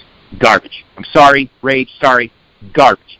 Just go with a Rage Tripan. If you want to shoot a Rage, just go with a Tripan. That's all. You're going to lay them open. That stinking jagged trident-looking head on it kills your penetration. And even on some hot shots, I mean, Steve was using this. The most recent example I have is with Steve. I mean, he's pulling 65, 70 pounds with a 29-inch draw length with a medium to heavyweight arrow. I mean, that's his elk setup. and even then he wasn't getting great penetration when he hit, heavy muscle, heavy wings, or it just didn't do the job that you think it does. Just put a big honking mechanical on there and just make sure your shot placement is right. And for those people that use fixed blades, there's nothing wrong with a fixed blade. But the smaller the head and the smaller the cutting diameter that you have, just understand a turkey's actual kill spot where you will recover the bird is very small. Just because you can send an arrow through their gut pocket doesn't mean you're going to recover that bird. And even if you shoot up in their breast somewhere or near their vitals, their actual heart and lungs that's going to cause hemorrhaging is very small. So a small cutting diameter fixed blade head is absolutely devastating if you hit that small area where it's going to work. So just understand that. That's where if you're using a small fixed blade, say for me, for my elk, I shoot iron will head.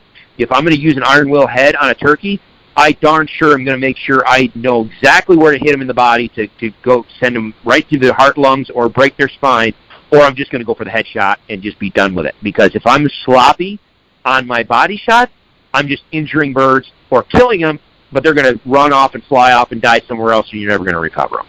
It says, what are some tips for hunting public land Merriams? Well, I think that's something both you and I have had a lot of experience with, Chris.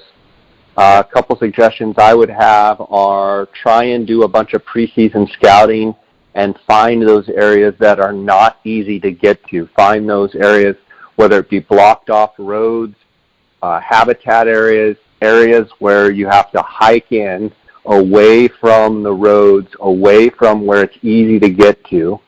That would be kind of my number one tip. I feel like people don't put as much time into scouting turkeys as they should.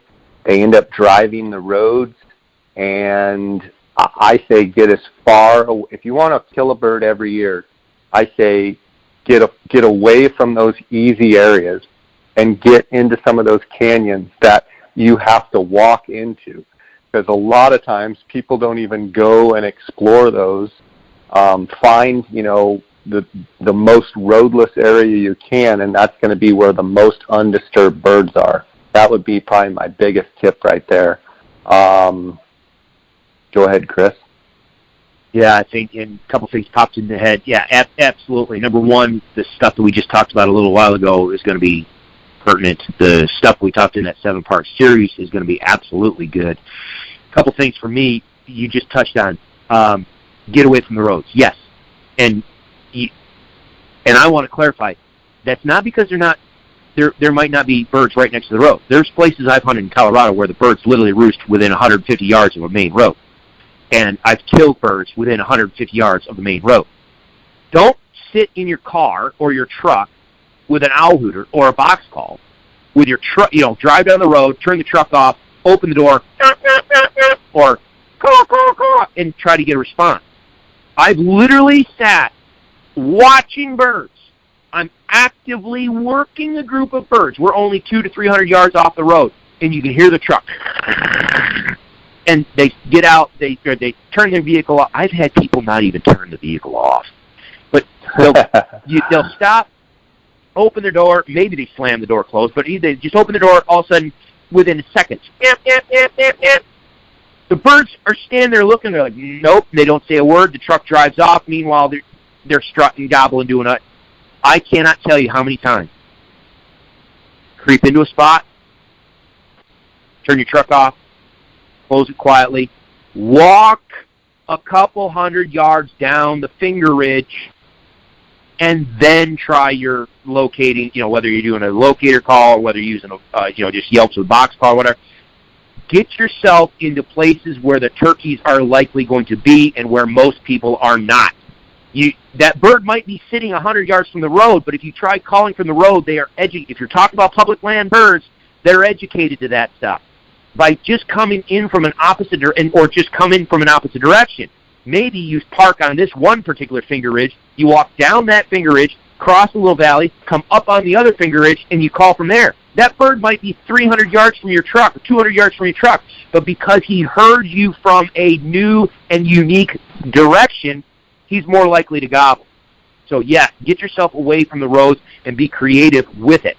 The other thing, you mentioned this earlier too, prospecting. Walk those ridges, call and just cover ground because, especially in terrain, you may not be able to hear them in one particular little valley or canyon until you get right up on top of them. All right, so cover ground. And then one of the other things too that people don't think about is in some of these areas where there's Merriams, if it's mountainous, you down low, you may not have snow. And then as you drive up the mountain, you run into snow. And all of a sudden you can't drive up anymore or whatever, and you say, okay, well, I'm going to start hunting here. Well, don't overlook the fact that up on top of the mountain, where it's wind-blown, and where the sun has been shining, you might actually have less snow or no snow. You may be where you're driving up, coming up the mountain, you may be going through a patch of timber where the snow is drifted in and it's all shaded in and the snow is lingering, but beyond that snow zone might be open. Those birds will absolutely go up there. So throw some snowshoes on or get a snowmobile or whatever, and maybe if you can get yourself past that snow zone, you're going to get yourself past all the other hunters. I know of a couple of places where if you can do that, you actually have access to hundreds of birds, and you might be the only one there. So, yeah, when you say get away from the roads, don't overlook. Maybe further in and up on top and over that mountain might be a little bare, and those birds can get there. They know where it is. They're going to follow that spring green up. Go after them. The question here says, in the Midwest, I could drive around and spot turkeys in a field, which gave me a general area to start my scouting with. With there not being many fields in the mountains, what's a tactic to get an area to, what's a tactic to get where I can cover a lot of ground and get me in the general area of turkeys? So it sounds like he's a Midwest hunter that's relocated, or maybe he doesn't know where to start, where his tactic in the Midwest is he drives around and glasses the open fields, he finds the birds and then watches where they go roost. In mountainous, forested terrain where you don't have that luxury sometimes, I would say, like we were just talking, find those areas of roadless where there's, not a lot of roads. Maybe where you have roads on four sides, but there's, 3 or 4 miles in between where you can get in there, and if you've got one predominant ridge line where you can get up and listen off of both sides, covering country, and spend 2 or 3 hours walking that entire ridge, looking for scratchings on that ridge, walk it from one side to the other, looking for tracks, and listening off both sides. The other thing is potentially finding those areas that are deep within your unit, even if it has roads. Sometimes the areas that are closest to town get hit the hardest. Sometimes those areas closest to the best camping areas get hit the hardest, but if you can get away from that a little bit and get out and just drive and stop and listen and sit, just turn your truck off, get out of your truck, walk 100 yards, and just sit with your back to a tree and listen for 20, 30 minutes. See if you hear any distant gobbling, and just repeat that. If you can't see them, you got to hear them, or you've got to see their sign that they've been there. Other thing is, especially out west, is check those water sources, whether it be, dirt tanks, windmills. Look for where they're watering, because, states like Arizona where there's not huge abundance of water, you can see that they're going to come to those dirt tanks every day. Turkeys need water every day. On a year like this, when it's really wet, it's going to be harder. On years like last year where very few tanks had water, well, those birds were all congregated around the only water sources. Chris? Yeah, no, exactly. All that and everything that we've talked about so far, everything that's in that 7-part series, all absolutely comes into play. The other thing that I would just say, because you said you kind of touched on it there with your answer about, when they're talking and you want to hear them. keep in mind, most places where you're talking about hunting Merriams has some semblance of a mountainous terrain. Depending on where you're going to go after Merriams, which, depending on what state and what elevation you are and what the terrain is, you might be dealing with snow, and you might be dealing with a season that starts a little bit different than like us here in Kansas or Nebraska, or say the eastern part of Nebraska. I guess what I'm getting at is for instance, Midwest guys and gals, our season starts maybe say April 1st, or Nebraska archery season starts March 25th, and we can get out there and the birds are gobbling, they're going crazy, and we can catch them at different stages of when they are, busting up and when they're vocal. But if you think about when you go to, say, Colorado and want to hunt Merriams, then, say opening weekend, say that it starts on April 12th or April 14th or whatever, understand you are going to be dealing with a bird that's a little bit maybe in a different behavioral cycle than the birds that you just left from your home state. A lot of times with Merriams, what I found, if I wanted to hunt them opening weekend, which I did a lot, most of the time I was hunting them in snow, and most of the time it was, and they would definitely talk, but they did not talk excessively, and the reason why I was successful is because I knew where they were. I knew where they wanted to be. I knew where they were going to roost, and I really had good information from a pre-scouting or scouting scenario. If you're going to go out and you're going to say, guess what, I live in Kansas or I live in Nebraska or somewhere else, and I say, man, I want to go on a Western States Merriams hunt, I might suggest folks consider going, if it's going to be mountainous, maybe think about going towards the end of April, maybe even into the beginning of May. That's when you start getting those birds. They might not be locked down with those hens. You got hens starting to go off to the nest, to where you've got some birds that are a little bit more vocal. You may find you have a better chance at midday prospecting and running ridges and getting responses than you do, say, opening weekend. So keep that in mind. Things happen in many mountainous Merriams habitats a few weeks later than what they do in Midwest Rio Grande habitats, if that makes sense. Yeah, absolutely. I mean, our birds out here are definitely a couple weeks later than your birds. Your birds are firing April 1st. Our birds are, they don't really get cranked up till maybe the end of the second week or third week of April.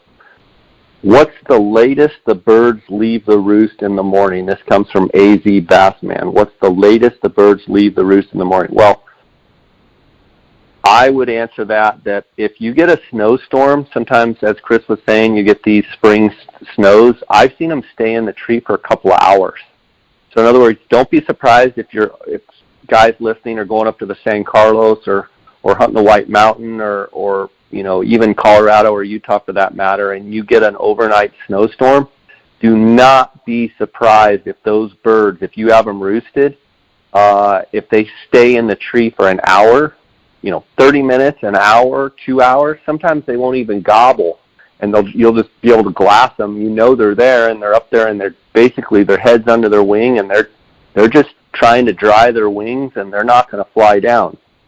Generally, I would say that birds around these parts, around 4:30 a.m. is when you can expect them to be gobbling. So we talk about prospecting birds, driving and listening, walking ridge lines and listening. Yes, I've heard them before 4:30, but between 4:30 and 5 seems to be the magical time when the woods just light up. And of course, the closer you get to 5 o'clock a.m., and I'm kind of talking Arizona time, just talking my general experience with Merriams, between 4:30 and 5 is when, and the closer you get to 5 is when you can hear the most gobbling action. And then it seems like, obviously, earlier in the season it gets earlier.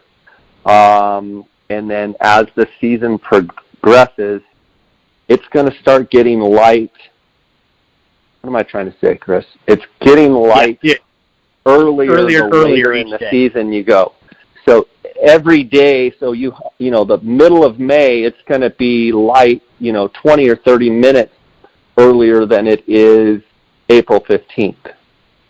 But what I can say is around that generally around that 5:10 mark, 5:10 to 5:20, it seems like that's when birds hit the ground.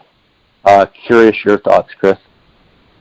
Yeah, it absolutely. I mean, I think you nailed it. If it's inclement weather, if they feel, if they're worried about safety on the ground, meaning if there's predators around, or if they think there's predators around, they hear you down below the roost thinking around, sometimes that's going to delay them up in the tree because they're not going to pitch out until they can absolutely see.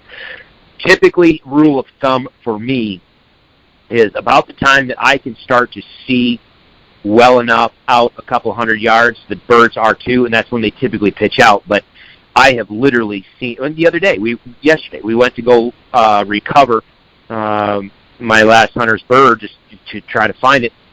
That one hen that was in that area, she was on the roost. Goodness gracious, the sun had been up for probably 30 minutes. I mean, above the horizon for 30 minutes. She was still on the roost, just hanging out, looking. Probably because of all the disturbance that was in there the night before. She just wanted to make sure, goodness gracious, I'm not pitching out here with no one else around and all this disturbance. I want to make sure I'm safe. So she pitched out extremely late. In New York, I've had birds sit up on the tippy tops of those trees until like 8 o'clock in the morning. I'm like, what are you doing up there? So it all depends on the bird and how safe they feel in pitching out. But the other thing, too, I've seen birds actually pitch out on the ground, strut, do their thing, and then gobblers fly back up into the tree simply because they want to get a vantage point where they can see and look and scan for hens, and they can gobble, they can strut, and broadcast themselves out a little bit better. So on average, they're going to pitch out as soon as you can see well, somewhat effectively on the landscape. But, yeah, weather can delay them, and the threat of potential predation is going to delay them. So you just got to, if you're going to get in there and be close to the roost, you're just going to have to be flexible and just let things unfold and play out. Got another question here. What time do they typically come into water? Well, that's kind of a hard question because I've seen them literally fly off the roost and go straight to water. I've seen them do it at, 8, 9 o'clock. I've seen them do it at dead noon. How many times I've been driving back to camp, and at dead noon you drive by a water hole and there's a flock of turkeys on the water. One thing I can tell you is I've seen them a lot of times right before they go to fly up into the roost. Late afternoon, late evening, I've seen them hit water. So, Chris may have an idea of when he thinks birds, or when he knows birds are more active to water, but I would say all day long. I've seen every scenario, and I don't think I've ever seen a pattern. Obviously if it's hot, they might visit a couple times a day. If it's hot, they're certainly in the middle of the day. They might, spend quite a bit of time around water. And that goes back to Chris's thing about water holes and shade. And they'll just kind of loaf in the shade. They'll go over, get a little drink of water, go back over, start feeding in the shade, go back over and get a drink of water. So I think temperature has a little bit to do with it as well. Yeah, and I think species has something to do with it as well, because where you're talking Merriams in some really brutal dry habitats, water's going to be key. For me out here, yeah, we have water all over the place, and if a turkey goes down and gets a drink, I mean, they can do that at any time during the day, but quite honestly, if they're out there feeding on winterwheat and worms and snails and grubs and other juicy, wet type of items, they don't even need to go get free water. They get plenty of water from the stuff that they're eating. So, and if you're in and around hunting birds that are on the, for Merriams that are in the mountains that are hunting on the fringe edges of snowmelt, the best green up oftentimes is within striking distance of snow. And there may be a wide open south-facing slope that is all greening up and there's no free water on it, but you just go right across the creek onto that north-facing slope and there's snow in there. Well, shoot, they can get water from snowmelt, they can get water from eating snow, and they can get the water from the vegetation they're eating. So I think you really got to focus on what type of birds are you hunting. If you're hunting in arid environments where the vast majority of food that those birds are eating are very dry seeds and nuts and that type of stuff, and then okay, maybe water becomes a much bigger issue. But some of these areas where I'm at, or mountains, I never even really focused on what time they were getting water. I just wanted to make sure water was available. Another question here: what's too much calling or not enough while they're typically coming in? Well, my answer would be, if they're coming in and you have visual on them and you can see them actively working towards you and they're on the move, I'm probably not going to call. It's fun to call and watch them gobble. It's fun to call and watch them, pick up their pace and run. But I've also seen where you call and it actually stops them and they stand there and strut. So I would say, if they're coming and you see them coming, I would not call. That's my opinion. If you hear them and they've closed the distance and they're coming, you can just tell they're coming to the location. Let's say you've called, they gobbled way off, you called again, they gobbled and they're closer. You can't see them, but they're closer, they're closer, they're closer. Again, I'm probably going to do the same thing. I'm probably going to let them just continue until I think that they've, stopped, and then I've got to do something. If you're trying to kill that bird and you know he's coming to you, I probably would stop. Chris? Yeah, one of I say this all the time with my taglines is I never call more than I have to. I will always call as much as I need to, but I never call more than I have to. And I think the other thing, too, what you just said is absolutely great advice. And the other thing that I would add to it and say, it depends also what I'm saying and the strategy I'm employing. Meaning, if I'm calling and I'm out there and I'm trying to prospect and I'm using, for, say, a string of lost yelps, long strings of high-pitched, loud yelps, where are you, where are you, where are you? You're simulating a hen that she's out there looking for someone, and you get a gobble. I'm going to start moving up in that direction, and I'm going to probably maintain continuity of that for a little bit. But as that bird starts getting in close, like you said, if that bird is closing distance and starting to come, then I'm going to back that off a little bit, and then the closer he gets, I want him to try to seek me out, and so I'm going to really slow down my calling and maybe just go quiet altogether. If, however, I'm just maybe calling to a bird or a group of birds, and I'm just pretending to be a group of birds just loafing, say it's a midday hunt, I'm in a shady spot, ground blind, with some folks, and I know there should be birds around me somewhere. I've got the decoys set out, and I'm just going to do some yelps and clucks and purrs, and I'm going to sound like a group of hens just hanging out, and I get a bird to respond. Well, if he responded because he heard all those loafing type sounds, and I'm going to throw some yelps in there to engage that Tom and say, hey, yep, we're over here. We want you to be a part of our group. I'm going to probably maintain continuity of whatever it was that got him interested in the first place. If he was interested in hens that were just milling around doing their own thing, well, then I'm going to keep sounding like a group of hens milling around doing their own thing. I guess the easiest way to say this is use that bird in their interest, in their level of moving towards you quickly or not, as kind of the litmus test, or that people say all the time, take their temperature. If that bird's fired up and cranking, you probably don't need to do as much. But if they are just take their time, then maybe if he likes what I'm giving to him, well, maybe I step it up a little bit and I just keep giving it to him. But yeah, I will always call as much as I need to, but I will never call any more. I'm never going to call more than I have to. I got several questions here. It sounds like guys going up to the San Carlos Indian Reservation turkey hunting this weekend, so I'll try and answer them both. San Carlos turkey hunting this weekend, best piece of advice for a know-nothing turkey hunter. So, Chris, San Carlos, they're talking Merriams turkeys. A couple things that I would say. Never, a know-nothing turkey hunter, self-proclaimed know-nothing turkey hunter, doesn't know the San Carlos either. Well, you can't go in with too high of expectations. If you didn't go up there scouting at all, you've never been to the San Carlos, and you don't know anything about turkeys. The good news is you're getting out and you're going. So what I would probably do is try and camp in an area twofold. Either camp in an area that you can access a ton of different country and kind of drive on the San Carlos, whether, you've got Eagle Creek, you've got Point of Pines, you've got Dry Lake, you've got Hilltop.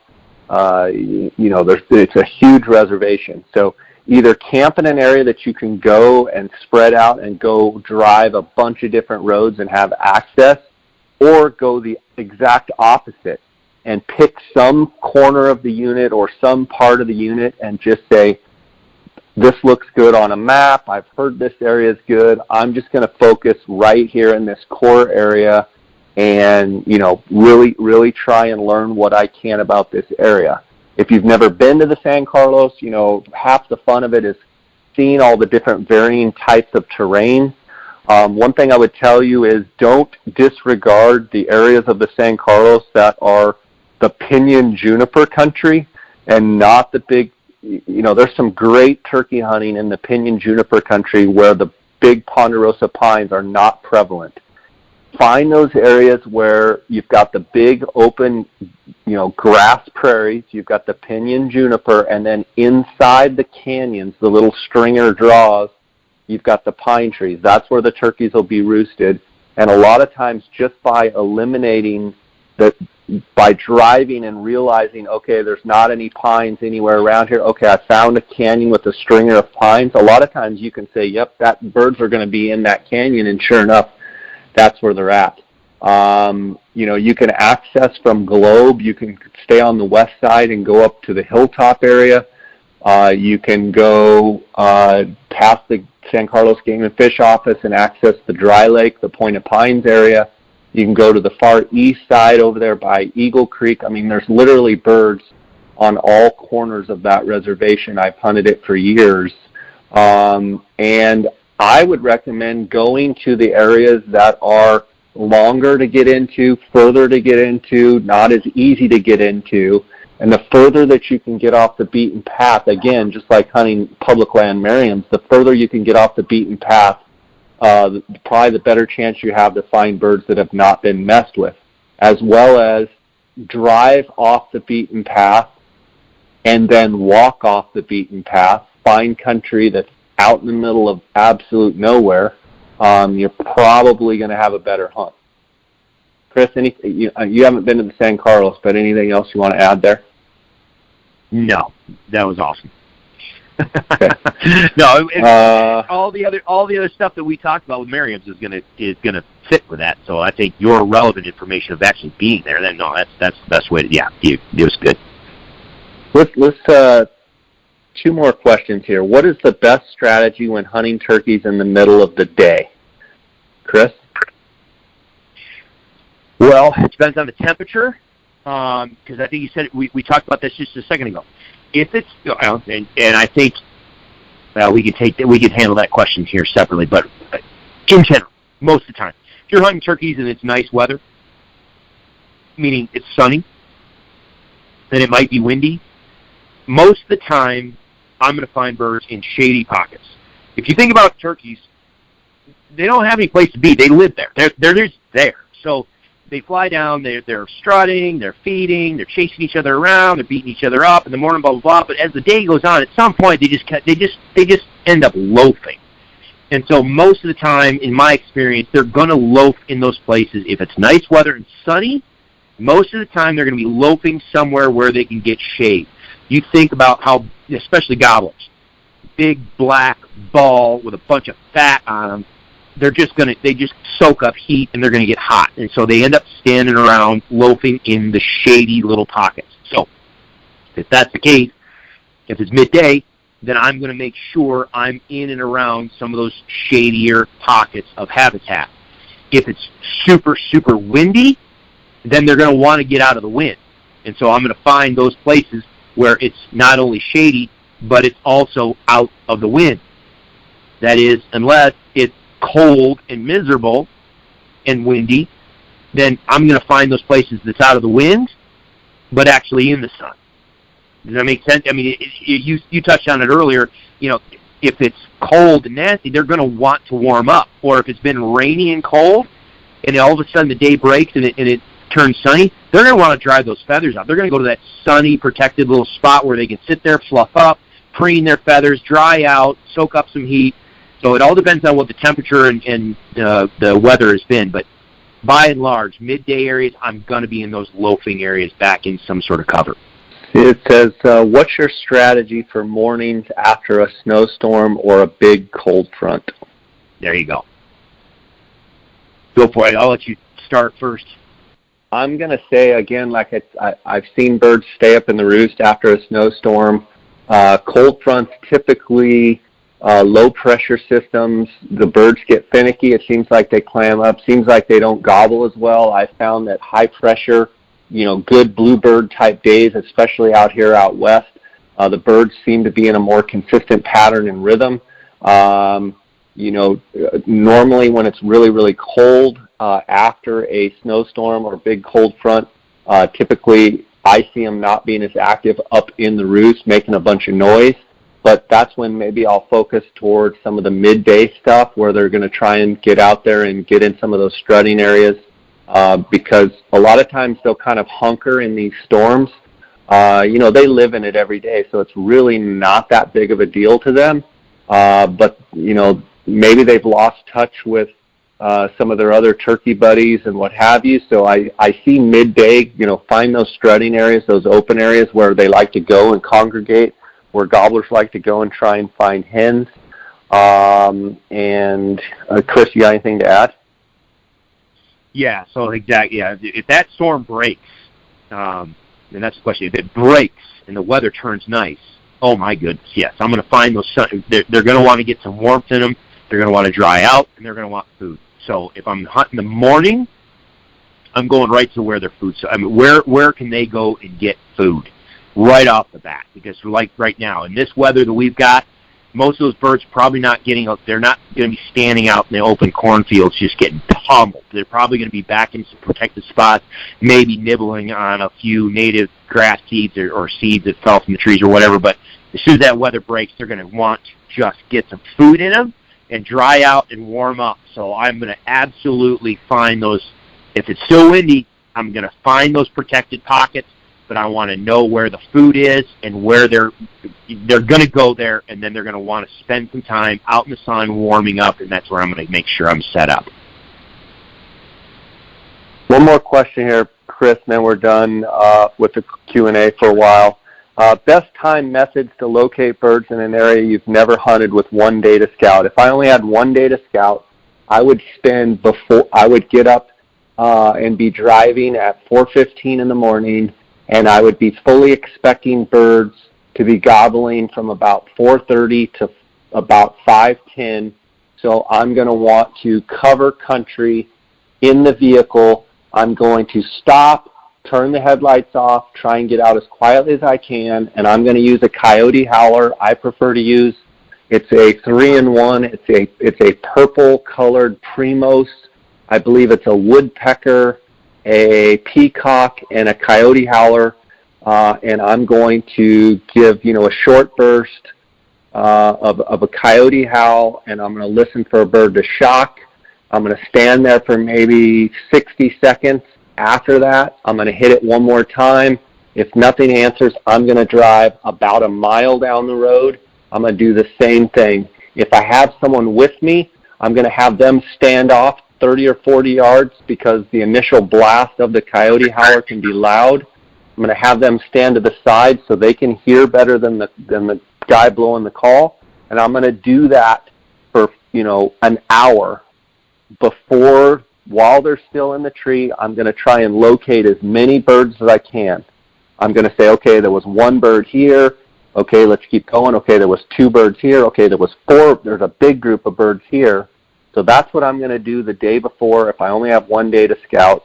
Once they fly down, so once it gets light, then I'm actually going to either do 2 things. I'm either going to go to a spot and get out and sit and listen, or walk a ridge line for about an hour trying where I can listen off both sides, or I'm going to drive down the road using the same method driving, but I'm going to shorten my distance up. I'm probably going to go a half mile. I'm going to get out and I'm going to listen for like 5 minutes. Listen for gobbles. I'm probably not going to try and call or do anything. I'm just going to listen for inadvertent gobbles. I'm going to mark that on my onX maps, and I'm just going to keep going. Then once it's kind of mid-morning, let's say 7:38, 9 o'clock, I'm going to actually go check the water sources, especially if it's dry. I'm going to check water sources for tracks. I'm going to check roads, 2-track roads for tracks. I'm going to try and find as much sign as I can. I'm going to do that throughout the whole day. Then I'm going to try and go back that afternoon and be in some of those areas that I marked on my onX maps, and I'm going to try and probably not call a lot because I'm scouting. I'm probably going to try and say, well, I know there was, 1 bird here, and there was 2 birds down the canyon, and then I heard a clump of birds. I'm probably going to try and get as close to that clump of birds that I heard that morning, and I'm just going to sit with my back up against a tree, and I'm going to listen. And my whole goal is going to be to try and roost that group of birds. And if I have a buddy, I'm going to put my buddy on the other birds we heard. I'm not going to call to the birds. I'm just going to sit and observe, and my whole goal is try and roost those birds so you know exactly which tree they're in for the next morning. Chris? Exactly. A couple points I just want to stress. You said it. Number one, if you're preseason scout, if you're just scouting and you're not going to hunt, resist the urge to turkey call. Don't be out there yapping on, in my opinion. The more you call prior to a hunt, the more you're going to educate those birds. Because if you think about it, if you get him to respond and he responds, you're like, sweet, okay, I got to go find the other. And that bird, over the next couple hours, moves your way to try to find that hen or whatever he just heard, and he doesn't find one. Well, then the next time he comes out there and hears you particularly call, he may be less interested to sound off because you're like, well, that didn't work out last time. So you can educate birds the more you call to them without hunting them. So I never call trying to just prospect. I do like using the locator calls, and what you said about locator calls is absolutely on point. If you are with someone, have them stand 50, 60, 80 yards away or what. Have them stand off to the side or away from you, so that way if a bird does gobble while you're blowing it or your ears are still ringing, your buddy can hear it. And then also by setting yourselves apart a little bit, it's easier for you to triangulate and get a better location of where that is, because you're both going to perceive it a little bit differently. But once you powwow, you both might say, okay, yes, it sounded like it could have come off from that particular point. Well, now 2 of you said that, so it's probably that's where that bird was. If you're by yourself, resist the urge to do those long, drawn-out coyote howls or those long, drawn-out owl hoots or whatever, or long strings of crow calls. Because while you're blowing on that and that bird gobbles, you're never going to hear it. So if I'm trying to locate by myself with a coyote howler, it's going to be a high-pitched, just a real short, high-pitched, loud howl. Whoop! Done. Or if it's a crow call, I'm going to do an alarmed crow call where it's just that pop, pop, pop, and just let it go out. Just super loud, super raspy, and just short burst. Pop, pop, pop. And just try to, and then let it settle to where your ears can hear that bird respond. Don't be out there just going, and just going. That bird could gobble right when you're blowing. You'll never hear him.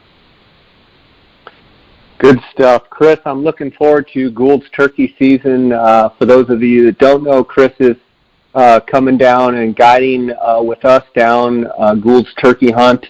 .com is our business name down there, and looking forward. You've got a handful of trips as well as I do, Dar does, Hunter does. We're going to have a great Gould's turkey season. If you guys are interested in hunting Gould's turkeys next year in the 2020 spring season, send me an email at jscottoutdoors@gmail.com. You can also check out more information, Gould'sTurkeyHunt.com, Gould's Turkey Hunt on Facebook, and Gould's Turkey Hunt on Instagram. Also, Chris, I want to wish you well with the rest of your Kansas season. Hope you guys knock down some birds. If you guys are interested in hunting birds next season with Chris Rowe in Kansas, please get a hold of Chris. And as always, Chris, I love having you on, and I'll give you a chance to make sure the listeners know exactly where they can reach out to you, as well as I'll link it up in the show notes. Yeah, no, I appreciate that. It's always fun. I enjoy our conversation. So for me anyway, it's pretty darn easy. Everything that I do is all under Roe Hunting Resources. That's ROE Hunting Resources. The website is just throw.com on that. On YouTube, it's at Roe Hunting Resources. Instagram, it's Roe Hunting Resources. And I would truly encourage people, if you like this type of stuff, I do quite a bit now, and I'm going to be doing a bunch more on Instagram, so go over there, give it a follow, and follow along, and you're welcome to ask me questions and that type of stuff as well. But, yeah, I'm pretty easy to find. But, yeah, as always, brother, anytime you want to have me on, let's do it, and I am too. It's coming up pretty darn quick. I'm going to be seeing here, in less than 2 weeks, isn't it? Yeah, I'm ready to get some Gould's turkey on the ground. I know you were out not last season, but the season before, and had a ball and got some great video. So this will wet your whistle for Gould's turkey for sure, and I'm excited to have you out. And I know the hunters are excited to hunt with you. So let's have a great season, and thanks as always for sharing your information. Awesome. No, anytime. See you soon. All right, buddy. Watch out for those bomb cyclones. Take cover. Yeah, got it. Thanks. All right, buddy. Bye.